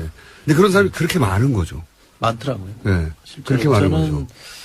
저는 탄핵 전인가요? 개헌 논란이 있어요. 제가 개헌파로 찍혔는데 저는 개헌 입장이 아니었거든요. 개헌에 반대 입장이었는데 네. 누군가가 이렇게 캡처를 해서 보내준 거 보니까 개헌파 중에 한 사람으로 지목을 해서 누가 올려놨더라고요. SNS에서. 그래서 문자가 막 들어오길래 저는 개헌 아닙니다. 개헌에 동의하지 않습니다. 그리고 특히 대선 전 개헌은 동의하지 않습니다. 개헌 필요성은 인정하나. 이렇게 답장을 보냈더니 제가 잘못 알았다고. 그렇다면 제가 죄송하다고 이런 문자를 보내는 거 보면 언어를 약간 격하게 쓰시는 분들이 있긴 하지만 대체로는 자기 주장을 하기 위해서 문자를 보내는 건 그렇죠. 분명한 것 같아요. 근데 이게 어깨동무하고 어디 모여가지고 갑자기 확 보내는 게 아니거든요. 근데 그렇게 오해하기 쉽죠. 근데 한 번에 오니까. 중간에 정보를 좀 왜곡하시는 분들은 좀 있는 것 같아요. 그거는 조금 좀 주의를 해야 될 것 같아요. 칭찬 문자 혹시 못 받아보셨습니까? 칭찬이요? 예. 칭찬도 있죠. 근데 칭찬은 한 1~2%? 1~2%. 네, 진수입니다. 예. 저는 현역이 아니라서 그렇게 우려할 만한 문자 폭탄을 받지는 않는데 그 아까 이정미 의원 그 얘기하신 거에 저는 전적으로 동감을 해요. 그런데 그게 이렇게 머리로는 이해를 하면서도 마음으로는 상처를 그렇죠. 맞습니다. 입거든요. 네. 근데 이제 그런 상처 입음으로 인해서 본인의 평소의 정치 그 소신이랄까, 이 철학이랄까 이런 게 좀 위축되거나 그러지 않았으면 좋겠는데 정치인들도 사람이고 또 네. 유권자들의 표를 늘 의식해야 되기 때문에 아마 영향을 받을 텐데 아까 정유섭 의원 얘기처럼 그게 인신공격이나 무차별 언어폭력의 수준까지 가면 이제 국격의 문제와도 관련이 되니까 보내기 전에 한 번쯤은 생각하고 보내시는 게 좋겠다. 이런 모범 답안을 말씀을 드립니다. 예. 알겠습니다. 자, 시간이 별로 안 남아서, 열심히 잘못한 걸 얘기했으니까 혹시 칭찬할 거리는 없습니까? 20일째인데? 저는 진짜 하나만. 뭐 굉장히 뭐 여러 가지 얘기를 드리고 싶지만 특수활동비 문제 있잖아요. 특수활동, 대통령의 특수활동비를 스스로 한 절반 가까이 없애버린 거. 이걸 딱 보면서 사실 저는 그게 이해가 좀 많이 안 됐어요. 그 수많은 돈을 영수증 처리하지 않고 공직자가 세금을 가지고 이렇게 마음껏 쓸 수 있다라고 하는 것이 과연 그렇게 써야 할 용처가 그렇게 많을까? 그렇게 많은 돈이 필요할까? 이 점에 대해서는 저는 이전부터 그것에 대해서 굉장히 좀 답답했었거든요. 근데 이번에 대통령께서 그렇게 선도적으로 이 문제를 딱 제기했다고 저는 생각을 하고, 그래서 뭐 국회에서도, 대통령께서 그렇게 하셨으니까 국회도 좀 약간 이 특수활동비 문제를 탁 털고, 국민들 앞에 좀, 멋진 개혁 국회요? 이런 것들을 보여주면 좋겠다. 국회 특수활동비들이 많이 있잖아요. 그런 생각이 들었어요. 국회가 그렇게 좋아하진 않을 것 같은데요. 아니, 그러니까 보면은 뭐 국회도 연간 한 86억 정도 쓰는 걸로 알고 있는데 이렇게 되면 막 국회의장님한테 혼나는 거 아니야? 네, 아무튼 그렇게 그 세비를 영수증 없이 처리해서 쓸 수 있는 돈이 너무 과도하게 많은 거 아닌가? 특히 이제 국가정보원 같은 경우도 이런 특수활동비로 거기가 아주, 댓글 알바들 조직하고 뭐 이런 데 썼다라고 하는 게 드러나고 있잖아요. 그럴 때 약간 이 국정원이나 이런 쪽도 문제를 해결하려면 국회가 선도적으로 우리도 특수활동비 이제 공개적으로 꼭 써야 될 때는 영수증 처리해서 우리가 쓸 수 있으니까. 국회하고 국정원하고 규모가 어마어마하게 차이가 나는데. 네. 국정원이 거의 절반이더라고요, 특수활동비에. 그렇게 해가지고 국정원 그 특수활동비도 뭔가 제약할 수 있는 방안들을 국회가 좀 이끌어내고 이러면 좋겠어요. 청와대면 줄이면 안 되나요? 특수활동비 뭐. 알겠습니다. 예, 저는 진심입니다. 없습니다. 특수활동비가. 예. 잘한 거 글쎄요. 저는 이제 늘 정치하면서 네. 그러니까 우리 국민들은 아주 사소한 거에 감동할 준비가 늘 되어 있는데 왜 저 국민들을 감동을 못 시키나 하는 게 늘 제 답답함이었고 그랬는데 하여튼 문재인 대통령은 지금 그렇게 국민을 감동시키고 있는 거는 정말 박수를 쳐드리고 싶고 근데 이게 지금 상대평가 기간이다 보니까 상대평가. 예. 제가 생각하기에 이게 누가 됐더라도 전임 대통령이 워낙에 그랬기 때문에 다 박수를 받을 것 같긴 한데 뭐 문재인 대통령은 더 잘하고 계시고요. 제가 이제 좀 인상 깊었던 거는 뭐 특수활동비 그 부분하고 더해서 검찰의 이제 파격적인 인사, 약간의 이제 룰을 절차를 위반한 거는 있지만 좀 파격적인 인사 를 통해서 앞으로 이 검찰 개혁에 대한 의지 같은 걸 제가 좀 볼 수 있었다 하는 말씀을 드리고 특히 인사하고 관련해서는 여성 인사를 많이 좀 등용하겠다라는 그 의지가 읽히고 있는 것 같아서요. 특히 이제 피우진 보훈처장이라든지 강경화 장관 내정자의 경우도 저한테는 굉장히 신선한 그런 충격이었고요. 앞으로도 계속 그런 기대감을 가지고 바라볼 텐데 제가 이제 그런 특별한 그 관심을 갖는 이유는 이 박근혜 전 대통령으로 인해서 여성 정치인들에 대한 국민 이미지가 굉장히 부정적으로 바뀌어 있을 텐데 좀 이런 여성들이 능력 있고 이런 여성들이 많이 들어가서 그런 부정적인 이미지를 좀 확 좀 바꿔 넣었으면 좋겠다라는 생각을 갖고 기대를 갖고 있습니다. 저도 한두 가지만 말씀드릴게요. 한두 가지 이상은 생각 안 나시잖아요. 예, 자유한국당 정의선 의원입니다. 요번 인사 보면서 저도 사실 그 사람을 참 널리 구애쓰고 좀 스토리 있는 사람들을 찾아 쓰고 그런 측면에서 굉장히 인상이 깊었어요. 다만 이제 내각 말고 비서진은 옛날로 돌아가는 것 같아요. 비서진은? 옛날 그 노무현 시대 때 사람들로 다시 쓰는 건데, 다만 이제 제가 이제 한마디 말씀드리고 싶은 것은 과거처럼 이렇게 또 성벽을 쌓거나 끼리끼리 이렇게 하는 걸로 이렇게 가면 또 그게 1, 2년 지나다 보면 또 이렇게 성벽이 쌓이니까 그걸 주의해 주시기 바라고, 그 다음에 아까도 제가 말씀드렸듯이 과거 보지 말고 미래로 가자. 뭐 4대강 감사하자, 뭐 또 하자, 이런 것들이 자꾸 과거를 파내는 거란 말이죠. 예, 미래로 갔으면 좋겠다는 말씀 드리고요. 그 다음에 권위주의 시대로 돌아가면 안 됩니다. 근데 지난번 경총이 비정규직 갖고 반대했더니 뭐 대통령이든 뭐 국가기획위원장이든 경총을 그냥 누르잖아요. 그렇게 하지 말고 불러다가 그런 얘기 들어보자.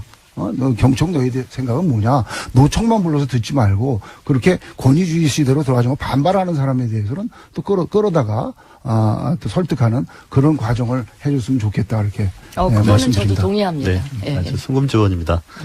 왜 칭찬하신다고 그래놓고 이렇게. 앞에 했잖아. 욕을 하기 위한. 뭐, 저는 이렇게 생각합니다. 우리 문재인 대통령께서 어쨌든 뭐 세부적인 사항이야 다 만족시킬 수 없는 거 아니겠습니까? 그렇더라도 새 정부 들어서 국민들한테 어떤 희망을 주고 또 상처받은 마음을 달래주는 그런 행보를 계속 보여주시고 있다는 것만으로도 거의 합격점 드려야 된다고 생각합니다. 자, 앞으로 그런 행보 외에 실제 전국 운영 능력을 좀 보여주셔가지고 정말 멋진 정치를 해주시길 바랍니다. 참고로 송구주 의원님은 국회를 빛낸 바른 언어상을 수상하셨어요. 아시겠죠? 아, 그래요? 상도 많이 받았네. 그 4대강 얘기 잠깐만 좀 드리면요. 네, 4대강을, 정의당입니다. 예, 4대강을 이대로 지금 둘 수는 없습니다. 어떤 방식으로든 간에 이걸 복원을 해가지고 하천을 제대로 흐르게 하고 사람들이 물 먹을 때 걱정 안 하고 먹을 수 있도록 하려면 거기에 상당한 또 예산이 다시 추가적으로 들어가야 돼요. 근데 이미 22조나 되는 엄청난 돈을 들여가지고 이 4대강 이렇게 망쳐놨는데 국민들한테 이걸 다시 복원해야 됩니다. 이런 예산이 필요합니다라고. 저하고 시각이 틀리기 때문에. 그건. 예, 그런 얘기를 하려면, 그 이명박 박근혜 정부의 세 차례 감사를 통해서 수질 악화의 원인이라든가 정부의 이 부당한 개입이 있었다라고 하는 것은 감사원에서 이미 나온 겁니다. 그 전 정권 아래서. 그럴 때 이거를 복원을 하려면 이 예산이 필요한데, 그러면 책임을 묻지 않고 또 이 4대강 복원하는데 막대한 예산을 달라, 이렇게 설득하기 어려운 거라고 저는 봐요. 그렇기 때문에 명확한 진실을 규명해야 그 다음 문제도 또 해결할 수 있다. 이것을 마치 예전의 어떤 논리로 정치 보복의 논리다, 이렇게 보실 문제는 아니다라고 생각이 들어요. 제가 말씀. 네. 그거는 나도 얘기해야 될 거. 제가 말씀드릴게요. 4대강은 저희가 따로 마련할게요. 큰 주제라서. 예. 그 경청 관련해서 이건 뭐 약간의 해명입니다만, 그 워딩을 보시면, 청와대 워딩을 보시면 무조건 잘못했다는 게 아니라 토론으로 풀면 될 일을 왜 무조건 안 된다고부터 하고 나서냐, 이렇게 지적을 한 거기 때문에 힘으로 눌렀다, 이렇게 보시면 안 되고요. 지금 문재인 정부는 힘으로 뭘 이렇게 누르고 대통령 권위로 이렇게 짓누르고 하는 거는 거의 없습니다. 그러니까 그런 오해는 좀 푸셨으면 좋겠고, 잘한 점을 얘기하라고 그러니까 이걸 할까 말까 고민이 많이 되는데 또 했다가 입국간할지 몰라서 어느 정당이라고 제가 말씀 안 드리겠습니다만, 한때 40% 넘는 지지율을 가지고 있던 정당이 지금은 지난주 금요일 날 갤럽 어느 조사 정당이라고 말씀 안 하신다는 게 그게 너무 더 디스 같아요. 예, 자유한국당입니다. 예, 갤럽 조사 보니까 이제 한 자릿수로 떨어졌는데, 되게 이제 비도 많이 맞아버리면 그칠 게 없잖아요. 그러니까 지지율이 한 자릿수 되면 사실은 막 이렇게 몰아붙일 수 있는데도 자유한국당이 지금 그러지 않는 것에 대해서는 저는 또 이래저래 의원들, 자유한국당 의원들 만나보면 걔는 이제 합리적으로 판단하고 있는 것에 대해서는 저는 좀 잘하고 있다. 갤럽을 안 믿기 때문에. 칭찬하고 있는데 지금. 그래서 그 합리성에 대해서 저는 상당히 좀 기대하고 있다는 말씀드립니다. 자, 오늘 이 정도 해야 될 것 같습니다. 왜냐면은 더 가봐야 너무 훈훈하고, 박터지게 싸우고 머리끄댕이를 잡아야 제가 신나고, 싸우는 사이에 화장실도 갔다 오고 하는데, 다들 너무 담담하시고. 하지만 조만간 다시 이제 싸울 날이 오겠죠. 4대강도 있고. 4대강 하면 또 하실 말씀이 또 많은 분들이 많잖아요. 예. 알겠습니다. 이 사대강 해설은 또 편이 다르게 갈리겠죠? 예. 오늘은 여기까지 뉴스공장에서 마련한 사안이 있으면 이분들을 즉각 모셔가지고, 예. 5당 안보회의를 하는 것들. 자, 더불어민주당의 이철희, 자유한국당의 정유섭, 국민당의 송금주, 바른정당의 진수희, 정의당의 이정미 의원이었습니다. 감사합니다. 고맙습니다. 감사합니다.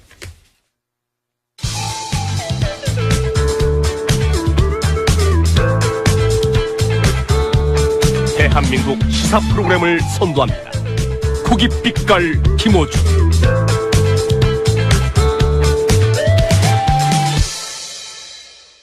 예, 외신을 통해서 세계 정치를 접해보는 시간으로 이제 시작했죠. 사단법인 인문결 연구소 소장이자 르몽드 디플로마티크, 르몽드에서 발간하는 굉장히 격조 높은, 우리나라에서도 번역돼서 나오는 르몽드 디플로마티크의 편집위원. 예전엔 편집장이었습니다. 이렇게 길게 소개하는 것도 처음이에요. 시간이 없어서 대충 소개했는데. 임상훈 의원님 나오셨습니다. 안녕하십니까. 네, 안녕하십니까. 네. 너무 기신 거 아니에요? 좀 여유가 있다 보니까 네. 길게 설명해 드렸습니다. 네. 르몽드 디플로마티크. 지난번에 르몽드 기자, 네. 르몽드 특파원, 아시아 특파원 왔을 때, 통역도 해주셨죠. 네. 네. 그 르몽드 기자를 끝난 다음에 다시 만나가지고, 네. 잘 하더냐, 물어봤더니, 굉장히 전문적인 용어를 잘 이해하고 잘 하시더라. 그러나 어처구니 없는 데서 이상한 불어를 쓰는 것도 같았는데, 그거는 그분의 취향인지 유머 감각인지 잘 모르겠다. 그런 일이 있었어요? 네, 그런 얘기를. 네. 하여튼 불어를 잘한다고 하더라고요. 그걸 진작에 얘기하시지 왜. 시간이 남으니까 하시네요? 네. 자, 오늘은 어떤 주제입니까? 선거 전에 우리가 시작을 했었죠.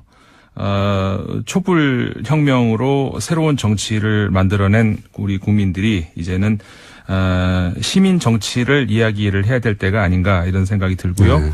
그래서 세계에서도 이미 지지난주였었죠. 그 다중 이야기를 하셨습니다만은 이미 그 시민들의 정치에 참여하는 어떤 그런 그 순도라든가 그러니까 형태가 과거와는 다른 이런 형태로 가고 있고 실제로 많은 나라에서 이전에 보지 못했던 그런 시민 정치 실험들을 하고 있거든요. 이제 그런 관련 이야기를 하나씩 전해드리겠다 얘기를 했었는데 대선 관계상 한 번밖에 못했었죠. 네. 그래서 이제 대선도 끝났고 그 이야기를 해보려고 합니다. 그래서 최근에 나오는 문자 폭탄 얘기도 나올 것이고, 네. 그 다음에 특정 정치인에 대해서 예전에 이제 비하하는 발언으로 그 지지자를 빠라고 표현했었죠. 네. 그랬죠.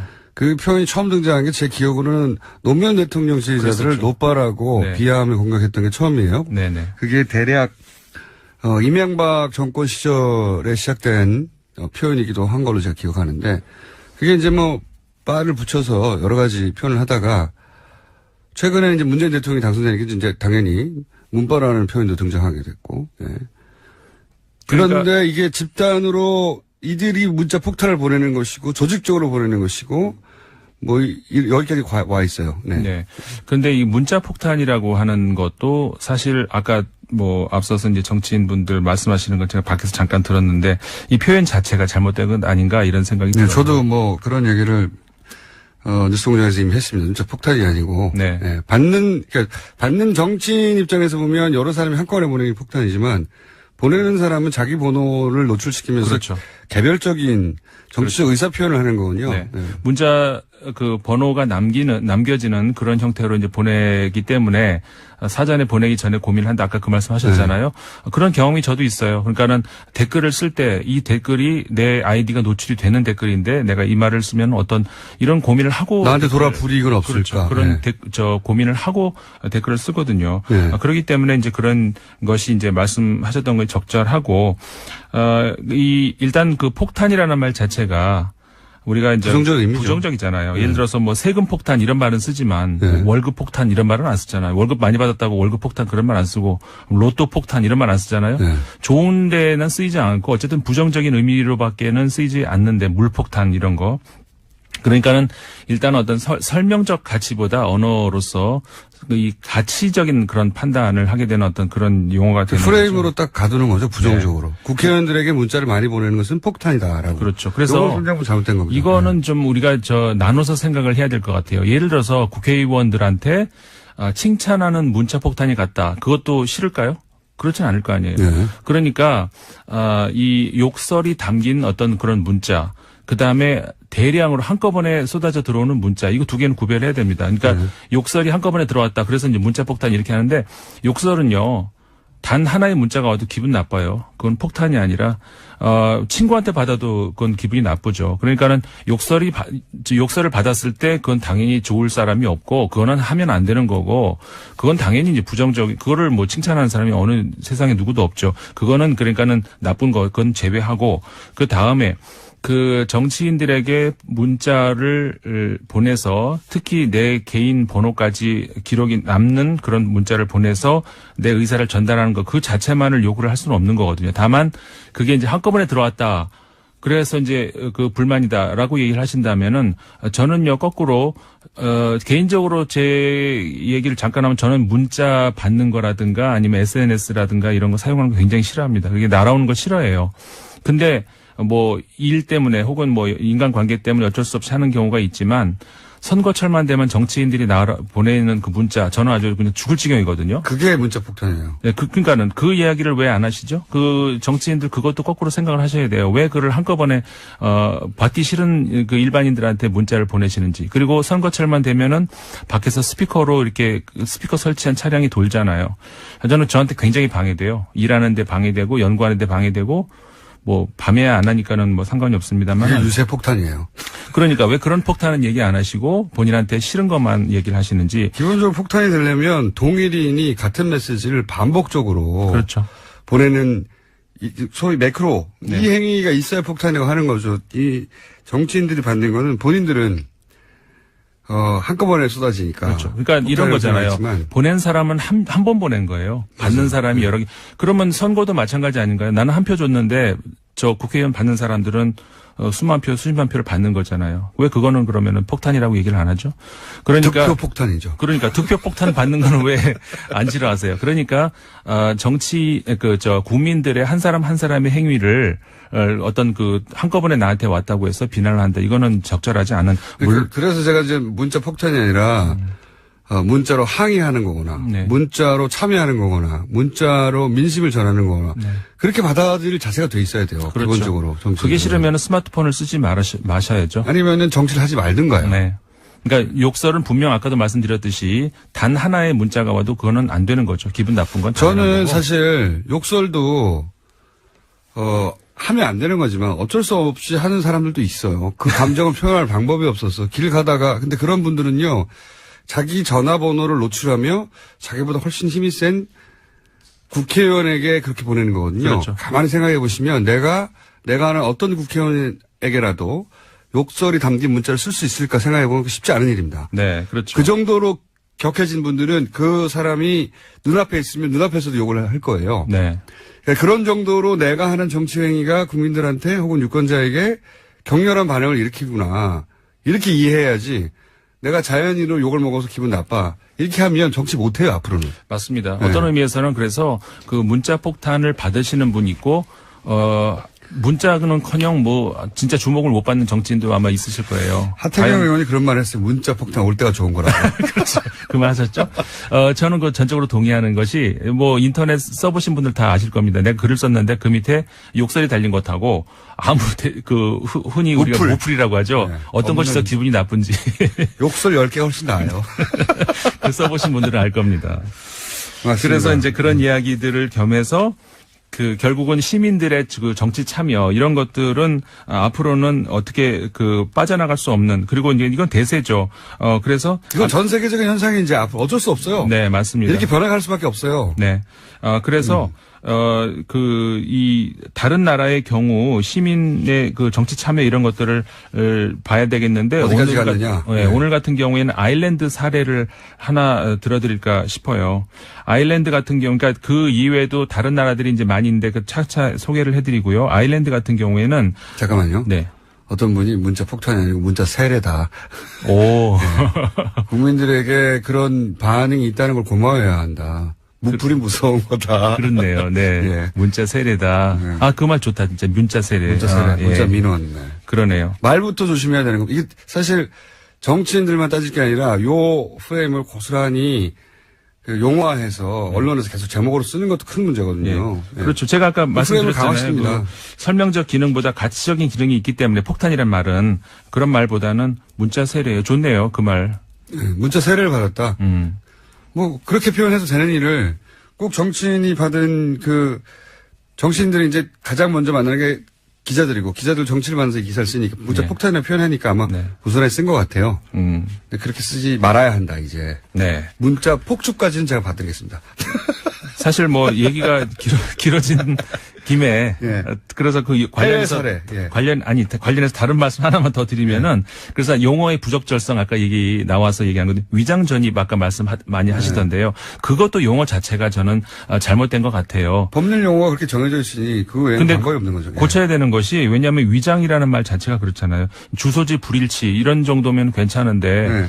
위장이라는 말 자체가 그렇잖아요. 그러니까 사실 내가 내 몸이 거하고 있는 곳과 행정상의 그 어떤 그 주소가 일치하지 않는다는 그거 아닙니까? 근데 네. 현대 삶에서 그걸 일치하기가 어렵다는 건 아마 대부분 성인들이면 다 아실 거예요. 그렇죠. 나이가 한 30만 넘어가도 이게 불일치할 때가 어쩔 수 없이 있긴 있어요. 네. 근데 과거에 공직자에 나오는 사람들은 그 불일치는 대부분 숨기고 부동산 취득의 목적으로 했기 그렇죠. 때문에 위장전입이라는 용어가 적합했는데 이제 점점 그렇지 않은 케이스들의 후보들을 만나면서 용어가 부적절하고라는 생각도 네. 있습니다. 맞습니다. 네. 저 같은 경우도 저는 평생 제 돈으로 집을 사보기는커녕 주식 한 번도 사본 적이 없는 오로지 노동으로만 일해온 노동자인데 저 같은 경우도 가만히 생각해 보니까는 위장 전입이 한두 번이 아니더라고요. 주소가 불일치한 경우. 네. 주로 주소가 그러니까 그럼 저 같은 경우는 어떻게 저도 뭐 위장 전입이라고 해야 되나요? 그 용어는 위장 전입밖에 없어요. 주소가 불일치하면. 그러니까요. 지금은. 예, 네. 그 용어 자체가 굉장히 좀 그것도 부정적인 어떤 가치 판단을 그 집어넣는 그런 용어이기 때문에 그것도 좀 고쳐야 되는 거 아닌가. 실거주지와 그 주민등록상의 주소지가 불일치할 경우에 뭐라고 부를 것인지 네. 그리고 그게 아니라 실제 범죄적인 경우는 뭐라고 부를 것인지 그렇죠. 이번 기회에 그런 거 만들고 정비하는 것도 필요한 것 같긴 맞습니다. 합니다. 예. 그 용어 자체가 굉장히 중요하죠. 왜냐하면은 제가 알기로 거의 전 국민 그러니까 성인이 된 한 40, 50대 이상의 전 국민 중에 한두 번 정도는 가족 내에 네. 이런 경우가 의도치 않더라도 있게 되거든요. 그럼요. 실제로. 저도 생각해 보니까 위장 전입이라고 할 수 왜냐하면 주소지 신고를 좀 늦게 한다든가 10살 이내 아니면 그러면 위장 전입이에요. 그렇죠. 저도 지금 그 주소지가 부모님하고 같이 돼 있는데 그 직장에 그 제 일하는 연구소하고 이제 방송국하고의 거리 관계상 이 근처에서 가까운 곳에서 우편물을 받고 있거든요. 네. 그러니까는 그런 경우엔 또 결국 위장 전입이 되는 거잖아요. 또 그러니까 이런 고민을 한 적은 없죠 과거에는. 예. 근데 이제 그게 필요하구나 하는 생각을 처음으로 하게 된 겁니다. 정비가 예. 필요하지 않는가 이런 생각이 듭니다. 자, 그렇지만 요걸 가지고 정치적으로 공격하기는 좋죠. 단어가 위장 전입이니까. 그렇죠. 네. 그래서 이제 용어부터 정리를 해야 되는 것 아닌가 이런 생각이 들기는 하고요. 실제 위장 전입 그러니까 사익을 목적으로 한 그러니까 현행법 위반의 위장 전입도 많이 있을 거예요. 그렇죠. 그건 걸러내야죠. 다. 네, 그렇죠. 예. 당연히 그건 걸러내야 되겠죠. 전입 신고 지연도 있습니다. 어쨌든 전입 신고 지연만 있는 건 아니거든요. 네. 거기는 많은 케이스가 짬뽕되어 있기 때문에 용어 얘기다 보니까 너무 길어져 버렸네요. 주제로 들어갈 수 있을까요, 오늘? 2분 남았습니다. 한번 해보세요. 알겠습니다. 그 2분, 오늘 시간 길었는데도 결국 이렇게 되는데. 잡담을 하면 길어요. 그래서 그 아일랜드 경우를 말씀을 드리자면은 그 헌법을 고치는 데 있어서, 그리고 물론 다른 법도 마찬가지고 시민들이 직접 참여를 합니다. 이런 나라가 아일랜드만 있는 건 아니고 많이 있는데. 투표라는 최종 행위뿐만 아니라 그 전에. 그렇죠. 그 전에. 헌법을 고칠 때도. 그렇죠. 그 의원들이 법을 만들어서 그것을 이제 묻는 어떤 그거를 동의를 한다. 그런 행위가 아니고. 공청회 수준이 아니라. 그렇죠. 공청회 수준이 아닌 거죠. 이미 그 전에 그 시민들이 그러니까 총 100명으로 구성이 되는데요. 지금 현재 1년 동안에 작년부터 지금 그 기간 안에 있어요. 한 명이 이제 그 의장이 되고 99명을 그러니까 뽑는 거죠. 일반 국민에서. 네, 무작위예요. 무작위로 뽑아가지고 물론 이제 그 사전에 이게 가능한 사람인가 시간적으로 가능한지 아니면 어떤 병이라든가 참석할 수 있는지 이런 것들을 한 다음에 여기서 이제 우리가 문제가 될 수 있을 거라고 생각하는 게 이거죠. 전문성이 없는 거 아니야? 이런 생각할 수 있잖아요. 근데 이미 이 아일랜드에서 실험을 30초 해봤고 남았습니다. 예, 많은 경우에도 전문성이 문제가 되지 않는다. 이런 이야기는 이미 이제 지금 그럼 좋습니다. 요 주제를 다음 주에 다시 다음에 꼭 하는데 다시 말씀을 핵심은 드리겠습니다. 뭐냐면 이겁니다. 문자를 보내는 정도가 아니라 헌법을 만드는데 네. 직접 참여하는 수준까지 가 있다. 그렇죠. 이거를 문자 우리가 정도 문자 가지고 갖고 얘기할 때가 아니라 단계가 아니다. 이런 지금. 얘기죠. 예. 여기까지 하겠습니다. 임상훈 의원이었습니다. 감사합니다. 네, 감사합니다. 저는 김어준이었습니다. 내일 뵙겠습니다. 안녕. 거슬러 올라와서는 박근혜 정부의 뜻을 거스리고 일선지검에서 이걸 적용을 했거든요. 예, 그렇죠. 본부장 과실치사로 적용을 해버렸더니 무슨 일이 벌어졌느냐. 사람들이 좌천되지 않았나요? 네, 인사보복을 당했습니다. 인사보복 당했다는 이야기는 과거에도 전해드린 적이 있는데 더 구체적으로 그 외의 사람들도 어떻게 됐는지가 이번 보도에 나와 있는데 변찬우 광주지검장이 좌천됐다라는 이야기는 과거에도 전해드렸는데 이분은 아예 검사 옷을 벗었죠. 예, 그렇습니다. 뿐만 아니라 그 당시에 해에 옷을 벗었어요. 예. 그 다음 해입니다. 다음인가요? 예. 2015년에요. 잘못했군요, 제가. 네, 그 다음입니다. 그리고요. 예, 뿐만 아니라 이두식 광주지검 차장도 서울고검으로 밀려났다가 검찰을 떠났다라고 하고요. 이분도 떠났고. 예. 조은석 형사부장도 결국은 좌천됐다라고 합니다. 그리고 뭐 전보됐다가 어디로 밀려났다 이런 얘기가 이제 떠돌기만 하다가 구체적 이름과 보직이 이제 나오기 시작한 이 사안은 다시 수사해야 되겠네요. 네. 알겠습니다. 다음 뉴스는요? 네, 박근혜 전 대통령이 탄핵안 가결로 직무정지된 상태에서도 청와대가 특수활동비를 올해에만 35억 원 썼다라는 보도가 나왔습니다. 계속 뉴스가 나오는데. 네. 그런데 예산을 관리하는 박근혜 정부의 총무비서관이 이 돈을 박 전 대통령이 쓴 게 아니다라고 밝혔는데요. 황교안 권한대행과 비서실장 이하 직원들이 썼다라는 겁니다. 그러자 총리실에서 반발했는데 황 대행이 쓴 일은 없다라고 주장하고 있습니다. 그러니까 수십억 원의 돈이 나갔는데 썼다는 사람은 없는 상황입니다. 그래 이제 또 다른 갈래의 뉴스는 뭐 청와대에 일하는 직원들에게 일종의 보너스 형식으로 덤으로 얹어줬다는 얘기도 나오고 있는데 무슨 생각이 드냐면 일단 총리실에 썼다 아니다 이런 뉴스가 있는 걸로 보아 특수활동비에는 실제로 뭐 관련 서류를 제대로 다 남기지 않으니까요. 예, 영수증 없이 쓸 수 있는 돈이죠. 네. 근데 이제 이 돈을 누가 썼다고 해야 할까? 그래야 탈이 안 날까? 그런 고심의 흔적이 있어요. 총리실에서 썼다라고 저쪽에서는 아니라고 하고 아니라고 하는 뉴스가 맞을 것 같아요. 왜냐하면 총리실에 있는 특수활동비를 쓰지 왜 청와대 걸 땡겨 쓰겠습니까? 예. 그러니까 이런 뉴스는 뭐랄까요? 누가 썼다고 하지? 이런 고심의 흔적이 보인다. 총무비서관은 이제 격리 역할을 하는 거거든요. 살림을 사는 거죠. 자기가 직접 집행을 하는 건 아니에요. 그러니까 이걸 집행한 쪽은 누구냐? 제가 알기로는 이 돈은 민정이 장악한다고 저는 알고 있는데 다 쓴다는 게 아니라 그래서 민정 쪽에서 조사를 제대로 해야 되지 않을까. 그리고 이제 당시 분위기를 다시 되돌려 생각해 보면 현재 판결을 본인들이 이기고 대통령 복귀할 거라고 믿어 의심치 않았던 게 청와대 내부 분위기라고 뉴스가 많이 나왔잖아요. 저희도 그런 징후들을 얘기했었고. 그러면 그때로 돌아가서 그때 기준으로 가장 긴급한 게 뭐냐. 그때 기준으로 가장 긴급하고 중대한 거는 현재 판결을 이기기 위한 모든 활동이란 말이죠. 특수활동비가 예를 들어서 소위 태극기 집회나 가짜뉴스 이런 활동과 어차피 아무도 모르게 집행할 수 있는 작업인데 이런 활동과 관련된 것에 단 한 푼도 쓰이지 않았을까? 어차피 이길 헌재 판결인데 당시 청와대 내부 분위기로는 그런 가능성을 배제할 수 있나? 예. 저는 개인적으로 그런 의구심이 드는데 과연 문재인 정부가 문서도 남지 않은 자금을 그런 조사를 지금 이 시점에 박하게 할 수 있을까? 뭐 그런 생각도 동시에 듭니다. 여간 찜찜한 뉴스로 남지 않겠는가? 네. 네, 하루 5천만 원씩 썼다는 뜻이거든요. 정말 많이 쓴 겁니다. 70일 동안 그렇죠. 35억이거든요. 하루도 안 빠지고 5천만 원. 예. 토요일 직원들 되면 수당을 줬다고 하더라도 35억으로 굉장히 많은 돈이어서요. 의문이 남는 건 사실입니다. 이렇게 해명될 일은 아닌 것 예. 같은데 과연 제대로 조사할 만한 자료가 있을까? 그리고 그 조사를 박하게 계속 할 수 있을까? 민정. 우병우 전 민정수석도 조사 대상이 될 수 있는 건데 이 사안 관련해서 할 수 있을지는 모르겠습니다. 다음 뉴스는요? 네, 박근혜 전 대통령 지난 25일에 2차 공판이 있었습니다. 거기서 박 전 대통령 쪽은 검찰이 법원에 제출한 수사 기록 대부분을 증거로 사용하는데 반대한다라고 밝혔습니다. 참고인 조사받은 수백 명을 일일이 법정에 불러서 신문해달라는 요구를 해서 재판부에서 시간 낭비다라는 난색을 표하게 만들었습니다. 증인도 참고인도 이제 이게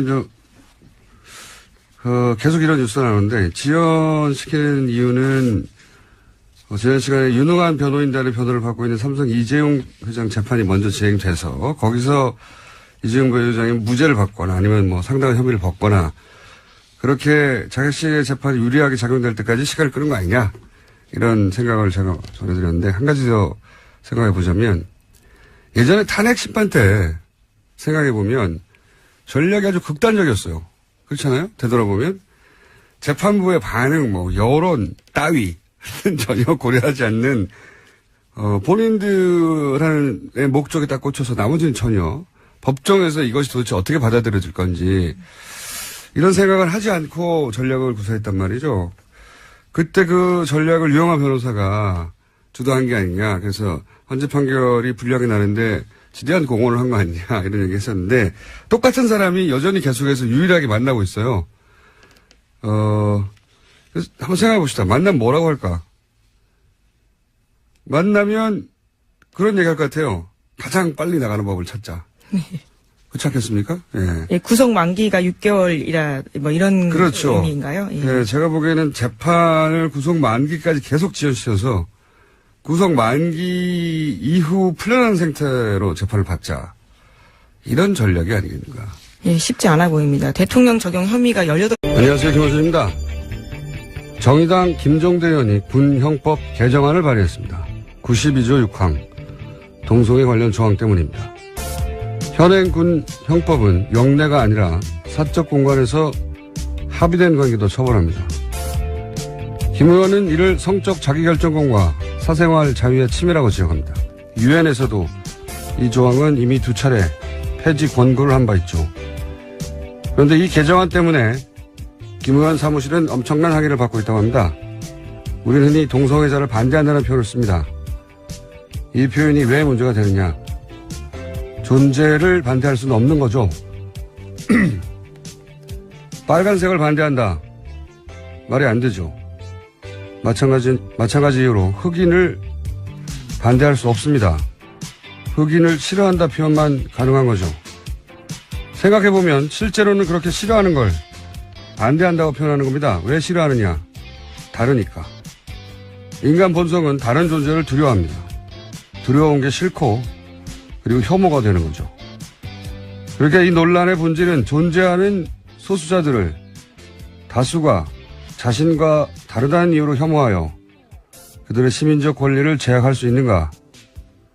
결국 이 문제입니다. 이 문제에 관한 사회적 합의와 입법은 아마 오랜 시간이 걸릴 것이고 진척은 더딜 것이며 논쟁은 격할 겁니다. 어느 나라에서나 그랬습니다. 먼 길 떠나는 김종대 의원의 권투를 빕니다. 김호준 생각하겠습니다.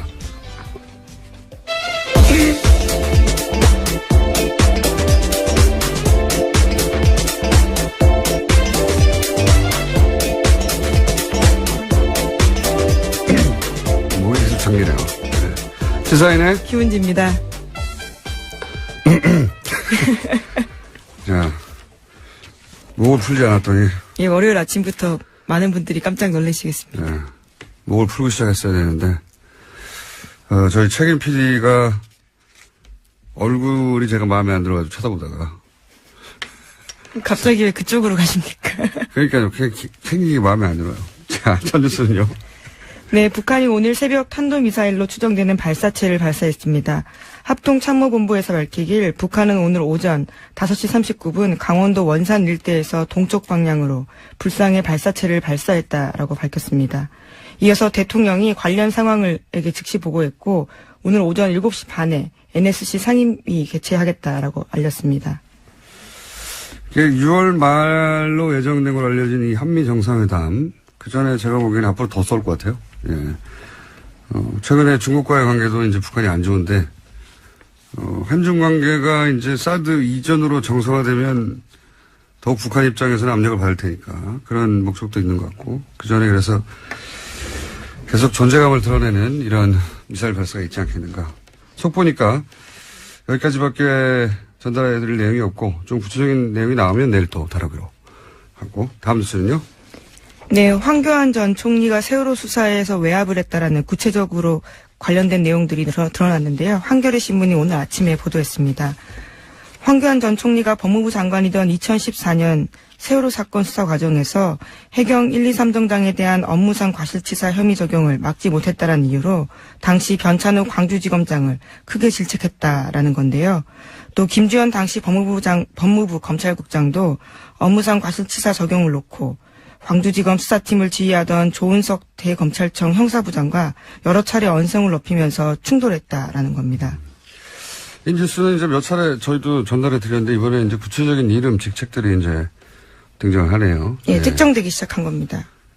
그 내용은 간단하거든요. 해경 1, 2, 3정, 그러니까 세월호 침몰 당시 가장 먼저 도착했던, 그런데 이제 탈출 방송을 했다고 처음엔 거짓말 했다가 나중에 알고 보니 안 했던, 그 해경 1, 2, 3정에 대해서 업무상 과실치사 혐의를 광주지검에서는 적용하려고 했는데, 근데 그걸 박근혜 정부에서는 막았다는 거죠. 네, 계속 윗선에서 방해했다라는 겁니다. 왜냐하면 이제 업무상 과실치사가 되면 정부 책임이 되니까, 당시 박근혜 정부는 이게 단순한 해상 교통사고다. 교통사고인데 무슨 정부 책임이 있느냐. 라고 프레임을 짰는데, 그게 아니라 해경이 업무상의 과실치사를 했다라고 하면 이제 정부 책임이 되게 정하는 거죠. 이걸 네. 끝까지 막으려고 했고, 그 정황이 이제 구체적으로 누가 어떻게 방해했는지가 네. 이름까지 계속 나오는 겁니다. 나오기 시작한 거네요. 이게 몇 번 다뤄졌었어요. 그러니까 특검 때는 여기까지 가지를 못했고, 당시 포커스가 이제 대통령과 이재용 부회장의 뇌물죄였기 때문에 용량이 거기 총 집중됐었고, 이게 이제 특수본, 그 이후 이어받은 특수본 때도 이 문제를 들여다본다고 했지만 실제로 황교안 총리나 수사를 안 했죠. 네, 핵심 당사자 부르지 않고 수사 마무리했습니다. 네. 그럴 수밖에 없었을 것 같아요. 왜냐하면 당시 대행 체제였으니까요. 대행 체제였고, 예. 여권 넘버원의 주자, 잠재적인 주자로 여겨졌었고 부담이 됐었겠죠. 여하간 특수본에서도 특검에서도 이 부분은 제대로 수사를 안 했는데, 이 사안을 오래 추적했던 한겨레에서 이제 일종의 뭘까요? 추가 특종이 나오는 거죠. 네, 그래서 검찰청법 위반일 수 있다라는 지적을 하고 있습니다. 검찰청법 위반이라는 건 원래 이제 구체적 사건에 대해서는 법무부 장관이 검찰총장만 지휘 감독할 수 있는데, 그렇죠. 이건 개별 사건에 대해서 여러 사람이 계속해서 압박했다, 이런 내용입니다. 그리고 나서 압박을 당했던, 왜냐하면 결국은 황교안 당시 법무부 장관 서로에게 좋겠다 이런 생각을 하고요. 저는 개인적으로 이 대통령께서 후보 시절에 이 5가지 기준을 너무나 구체적이고 분명하고 단호하게 이야기를 하시는 걸 보고 저 개인적으로 좀 불안했어요. 저거 지키기 굉장히 힘들 텐데. 해보신 그다음에 분으로서. 예. 장관도 해보신 분으로서. 다른 공약하고는 달리 이거는 취임하자마자 그렇죠. 나타나는 일이기 때문에 저렇게 해서는 안 될 텐데 내심 불안했는데 이제 그게 현실로 예를 들어서 닥쳤습니다. 위장전입 같은 경우에요. 용어가 네. 굉장히 무섭긴 한데. 예. 그러니까 제가 이제 다행히 국정기획위원회에서도 그렇고 여당 입장에서도 좀 더 구체적인 기준을 마련하겠다고 나오니까 그건 다행이고요. 네. 그거를 해야지 안 그러면 그렇죠. 지금 이 정부는 다를 줄 알았는데 막상 굉장히 신선하고 굉장히 여성도 많이 등용하고 그래서 국민들이 박수 치는데 뚜껑 열어보니까 이런 상황이라서 다들 이제 실망이 됐을 텐데 조금 예컨대 위장 전입의 경우는 부동산 투기 목적 이외에 다른 네. 거는 좀 용인해 이렇게 주자든지. 풀어주는 네. 거라든지 국정 문제도 예, 아들의 경우 병역 기피의 의도가 있지 않은 경우는 조금 풀어준다든지 요런 기준하는 기준을 좀 문제죠. 구체화하는 게 필요하고요. 지금 대통령 사과가 꼭 필요하냐 안 하냐 예, 이 예. 문제는 이게 지금 후보에서 대통령이 되신 지 정말 얼마 안 되셨잖아요. 그러니까 예. 국민들 기억 속에 그 약속한 게 너무나 분명하고 우리 흔히 하는 얘기로 잉크도 안 마른 뭐 이런 거기 때문에 대통령께서 꼭 사과가 아니라 조금 당신이 직접 인선도 나와서 발표하신 것처럼 한 번은 나오셔가지고 입장 이야기하시고 이렇게 하겠다라는 이야기를 해주시는 게 좋겠고요. 야당이 이렇게 지금 이야기를 하는 거를 여당 입장에서 그냥 반대를 위한 반대, 뭐 발목 잡고 흠집낸다 이렇게 하실 일은 아니고 정말 여당이랑 협치를 위한 시작, 출발점으로서 이걸 좀 분명히 해놓고 가자 이런 취지로 문제 제기한다는 걸 좀 이해하시고 좀 그렇게 잘 풀어나갔으면 좋겠어요. 네. 방금 내는 이철이 의원이 고개를 푹 숙이고 제 말이 뭐 구구절절 맞으니까 그렇죠. 근데 진수 의원 잘하시네요. 굉장히 잘하세요. 예. 굉장히 잘하셔서 저희가 다른 멤버들은 계속 바뀌는데 진수 의원님이 계속 나오시고요. 러블리진. 예. 아니, 바른정당에 사람들이 좀 없어서 그렇습니다. 정유섭 의원님은 하는 거 봐서 계속 나오잖아요. 근데 이건 또 있긴 있지 않습니까? 초반에 말씀하신 대로 대통령의 인선이니 대통령이 초반에 나와서 설명해야 된다는 요구도 일리 있지만 한편으로는 대통령까지 굳이 나오지 않아도 되는 사안인데 정권 초반인데 이렇게 기선을 좀 제압하려는 대통령이 워낙 잘 나가니까 요새 인기가 그런 목적도 야당에는 마음 한구석에 있지 않습니까? 아, 근데요, 이게 너무 또 잘 나가다 보면 높은 지지율에 취해가지고. 부담. 이게 최근에 왜. 야, 그 일부러 좀 떨어뜨려 주시려고? 아니. 약간 그게 취하다 보면 이렇게 법이나 정해져 있는 룰도 자꾸 뛰어도 된다라는 유혹에 착각을 할까봐 빠지고 그렇게 되면 실수가 나올 수도 있고 최근에 왜 검찰 서울중앙지검장 임명하는 네네. 과정에도 약간 문제 제기가 있었잖아. 그런 식, 4대강 정책감사 지시하는 것도 이 프로토콜에서 좀 어긋나는 이런 문제들이 너무 발생할 높아서. 수가 있기 때문에 네. 제가 정신 차리라고. 유시민 전 장관이 방송에서 조금 이렇게 미리 워닝이라고 보기엔 그런데 충고를 좀 하셨던데 그거랑 같은 맥락에서 제가 드리는 말씀입니다. 그러면 여당으로 가셔야 될 분인 것 같은데요. 너무 높아서 실수할까봐 이 우려에 대해서 감동적이지 네, 않습니다. 너무 지나치게 감동적인데 이철 의원님은 이 우려에 대해서 어떻게 생각하십니까? 고맙죠. 이 코너는 다음 시간에 폐지될 것 같습니다. 대통령이 꼭 나와야 된다에 대해서는 어떻게 생각하세요? 저는 민주주의가 발전하는 과정이라고 봅니다. 지난 정부에서 논란이 벌어졌던 것에 비하면 이 정부에서 벌어지는 논란은 훨씬 진전된 거라고 저는 생각하기 때문에 이거 자체를 이렇게 나쁘게 바라보지는 않고요. 또 야당이 전부는 아닙니다만 야당 일부가 뭐 기싸움 차원에서 대통령에게 사과를 요구하는 측면도 있겠죠. 뭐 그거 가지고 그러나 시비 걸 생각은 없고요. 인사권자인 대통령이 주권자인 국민에게 이만저만한 사정에 대해서 충분히 설명하고 해명하는 건 좀 필요하다고 봅니다. 그래서 대통령이 나와서 설명하는 것도 필요하다. 근데 저는 비서실장이 한 것도 사실은 대통령의 워딩이고 언급인데 그것조차도 좀 부족하다고 하니 저희가 협치 차원에서 국회 존중 차원에서 또 야당과 계속 협력해서 간다는 차원에서 대통령이 설명하는 것도 좀 나쁘지 않다고 봅니다. 개인 의견이면 토를 달았어요. 감비구를 하죠. 예. 그래서 청와대에 못 들어간 거예요. 아니, 근데 이제 제가 이번 과정을 보면서 많은 분들이 인사청문회 원칙과 기준을 좀 더 세분화해야 된다 이런 얘기들을 많이 하시잖아요. 그런데 문재인 대통령께서 후보 시절에 얘기했던 인사 5원칙이라고 하는 것은 지난 시절에 고위공직자들이 진짜 누구든 이런 문제를 피해갈 수 없었고 또 근데 다 그러니까 그냥 또 덮고 가고 그러면서 이런 관행이 계속 반복되어 왔던 것에 대해서 이제 한 번은 끊고 가자라고 하는 의지가 있었던 것이고 정의당입니다. 예, 그래서 아까 이제 뭐 부동산 투기 목적 얘기하셨지만 교육 목적으로의 위장 전입들도 또 있는 것이거든요. 예. 그래서 뭐 여러 가지 대원칙에 대한 그 세부적인 기준을 마련한다라고 하는 것에 대해서는 동의를 하지만 이것이 야 해보니까 진짜 다 어쩔 수 없더라 이러면서 이 원칙 자체가 흔들리면서 국민들이 어떤 특권과 불공정에 대한 강력한 그 혁신을 바라는 이런 마음에 다시 좀 상처를 주는 방식은 아니었으면 좋겠다. 그래서 하자가 있었던 부분은 어쨌든 탄핵 국면에 들어가면 TBS 연락 부탁드립니다. 저희가 탄핵 보도에서는 전 세계적으로 앞서가는 방송이기 때문에. 자, 오늘 여기까지 하겠습니다. 시사인의 김은지였습니다. 감사합니다. 대선 기간 아주 핫했던 후입니다. 오자토론. 저희가 앞으로 긴급 사안이 있을 때마다 청와대만 NSC를 수집하는 게 아니다.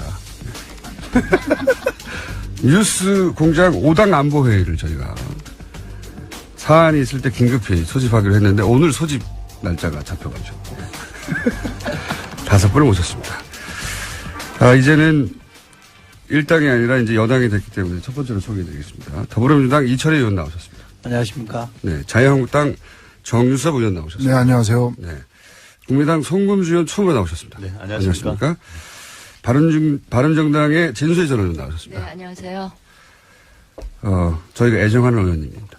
정의당의 진수희 전 의원이 애정하는. 저거 아니고? 예. 실망이에요. 엄청 좋아했는데. 급실망. 네, 정의당 이정미 의원 나오셨습니다. 네, 안녕하세요. 이정미입니다. 자, 오늘 주제는 간단합니다. 이철희 의원 방어, 나머지 공개. 저는 이정미 의원을 믿습니다. 권력을 주란 말이에요. 자, 그러면 이제 우선, 여당이 됐으므로, 네. 이철희 의원님께서 이낙연 총리 후보자 인사청문회가 이렇게 문제가 되고 있는데, 이거 어떻게 해야 되느냐. 여당의 입장을 대변해 주신 다음에 얻어 터지시는 시간 갖도록 하겠습니다. 자. 제가 이낙연 총리 후보자 청문위원으로 참여했던 사람이라 쟁점이 뭐였는지는 잘 알고 있고요. 또 이게 과연 이제 그야말로 낙마시킬 사유냐 아니냐에 대해서는 뭐 제가 그 야당 청문위원들하고도 얘기를 해봤는데 그를 사유로 보시는 분들은 없는 것 같아요. 그러나 전체적으로 대통령이 공약한 사항에 대해서 가장 중요한 첫 번째 인사부터 못 지킨 거에 대해서 문제제기하는 거기 때문에 청와대도 그 점에 대해서는 솔직히 인정을 했고요.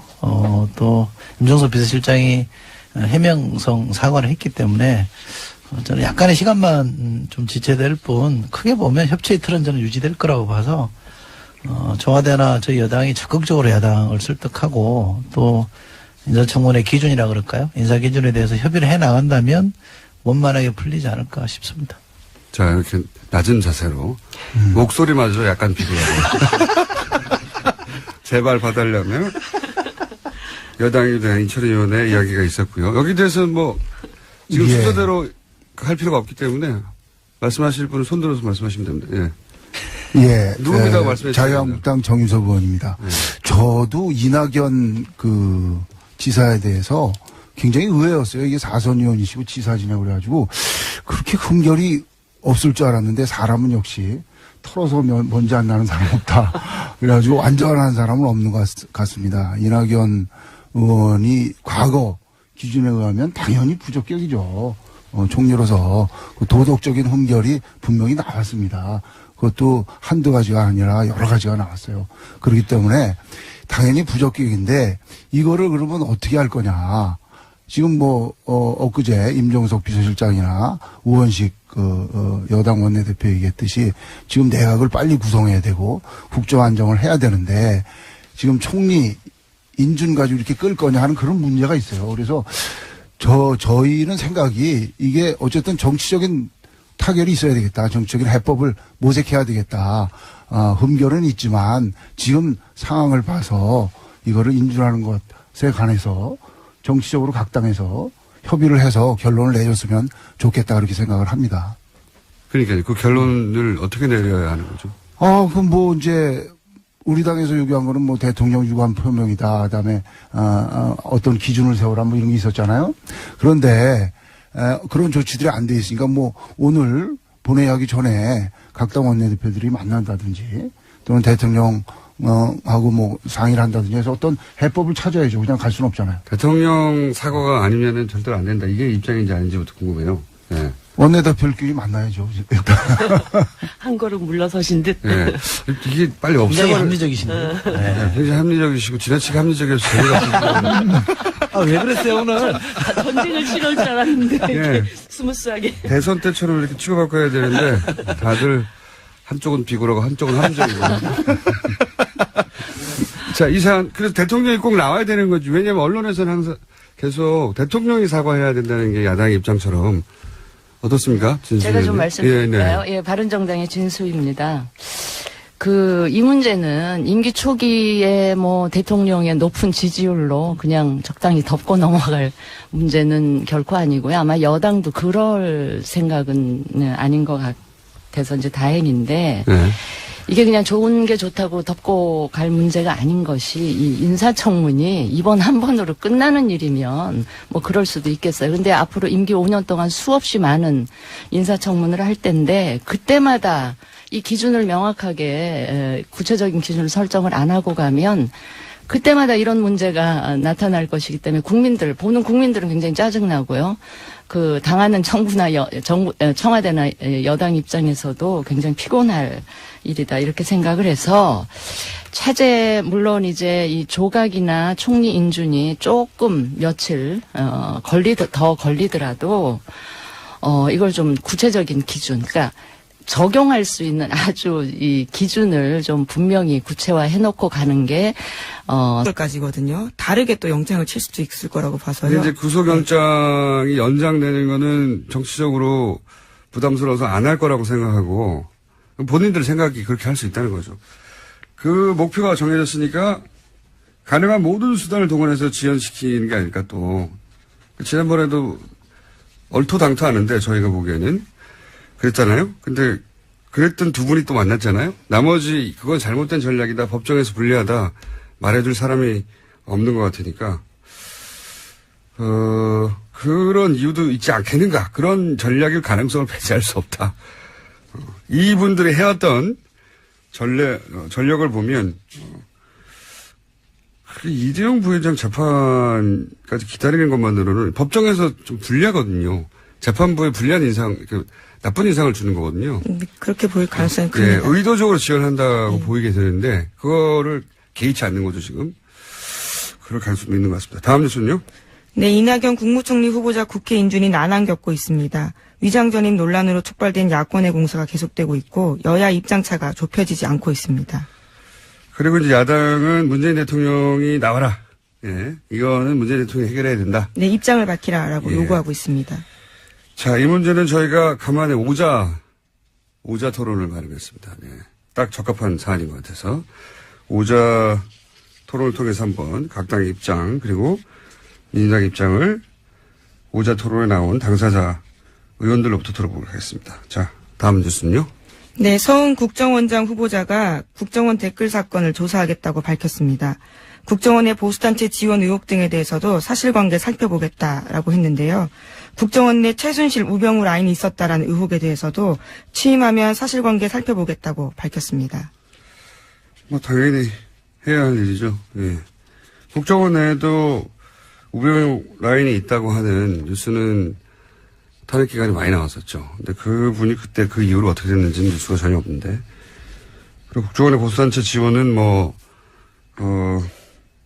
당사자들의 자백에 가까운 뉴스도 있었고요. 예.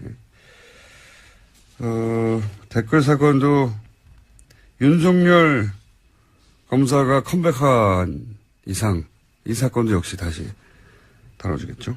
네. 알겠습니다. 다음 뉴스는요. 네, 녹조에서 나오는 독성 물질인 마이크로시스틴이 4대강 바닥에 쌓인 펄에서도 검출됐다라는 JTBC 보도가 있었습니다. 겨울철에 수거한 펄에서 나온 건데요. 녹조가 심해지는 여름에는 수치가 더 높아질 것으로 보인다는 겁니다. 환경연합에서 낙동강 6곳 등의 펄을 채취해서 일본 대학 연구팀에 맡겨 조사한 결과입니다. 특히 강에서 펄이 거의 형성되지 않은 점을 고려하면 4대강은 이미 물이 고여있는 호수라고 봐야 한다라는 지적도 나오고 있습니다. 그렇군요. 호수. 예. 일본 대학팀에 맡겼더니 겨울에 수거한 건데 수치가 이미 WTO 기준까지 육박했고, 이게 만약에 여름에, 수거한 펄을 조사하면 훨씬 수치가 높을 것이다. 네. 그래서, 강에서는 뻘이 형성되지 않는데, 강에는 뻘이 없죠, 원래. 강에는 뻘이 없어야 되는 거죠.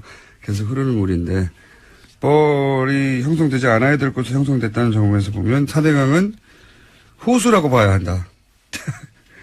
예, 일본 대학 연구팀의 결과입니다. 이 4대강은 근데 자연 환경을 훼손한 문제이기도 하지만 이게 단순히 이명박 대통령 혹은 청와대의 의지만으로 이루어질 수가 없어요. 업계에서도 학계에서도 정치권뿐만 아니라 그리고 공무원 사회에서도 여기 연루되어 있는 최소한 적극적으로 호응하지 않더라도 본인의 위치에서 눈 감아주거나 소극적으로 협조한 사람이 엄청나게 많기 때문에 저는 오래 걸리라고 봅니다. 이 진상을 밝히는 게 굉장히. 근데 이제 해야 하는 일이죠. 네, 환경단체에서도 4대강 임명사전 같은 거 만들어 놓은 게 있거든요. 거기 보면 말씀하신 인물들에 대해서 나온 것들이 있습니다. 근데 그건 이제 그 밖에서 바라봤을 때 책임 소재고 실제 이제 문재인 정부가 감사원을 통해서 내부 감사를 통해서 밝혀질 일들은 그보다 더 클 수도 있고 또 밖에서 보기에는 이 사람이 책임자였는데 알고 봤더니 훨씬 더 중요한 인물이 있었을 수도 그렇죠. 있고 그렇게 밝혀져 가겠죠. 근데 인물 중심으로 갈 수는 없지만 인물을 다 배제하고 갈 수도 없는 큰 사건이다. 예. 이렇게 큰 일이 어떻게 순조롭게 이루어졌는지 다음에 이런 일이 없기 위해서라도 그 결정 과정 전체를 다 되짚어 봐야 되는 것 같습니다. 자, 다음 수는요? 하나 정도 더 할 수 있을 것 같은데? 네, 트럼프 대통령의 러시아 스캔들 파문이 맞사위이자 핵심 측근인 큐시너 백악관 선임 고문에게 옮겨붙고 있습니다. 탄핵론도 점점 확산되고 있습니다. 미국 워킹턴 포스트는 제러드 큐시너가 지난해 12월 달에 뉴욕 트럼프 타워에서 주미 러시아 대사를 만나 정부 간 비밀 대화 채널을 구축하자라고 제안했다고 보도했습니다. 점점점 몸통으로 가고 있네요. 예. 그동안은 뭐 보좌관이나 특보 이런 얘기였는데 이제 가족으로 가네요. 예. 미국 정보 당국이 가장 위험한 인물이라고 거론하거나 보도되는 게 이 주미 러시아 대사거든요. 근데 이 사람하고 따로 비밀 채널을 만들자라고 사위가 했다는 게 거기까지 갔네요, 이미. 예. 그러면 이제 그 다음 단계는 이게 사위 혼자 할 수 있는 일이냐. 트럼프 대통령이 허락한 거 아니냐. 여기까지 가면 탄핵 사안이 될 수도 있는데. 실제적으로 탄핵하기 어렵죠. 정치적 지형이 현재는 그렇습니다. 하원, 상원 다 공화당이 다수당이기 때문에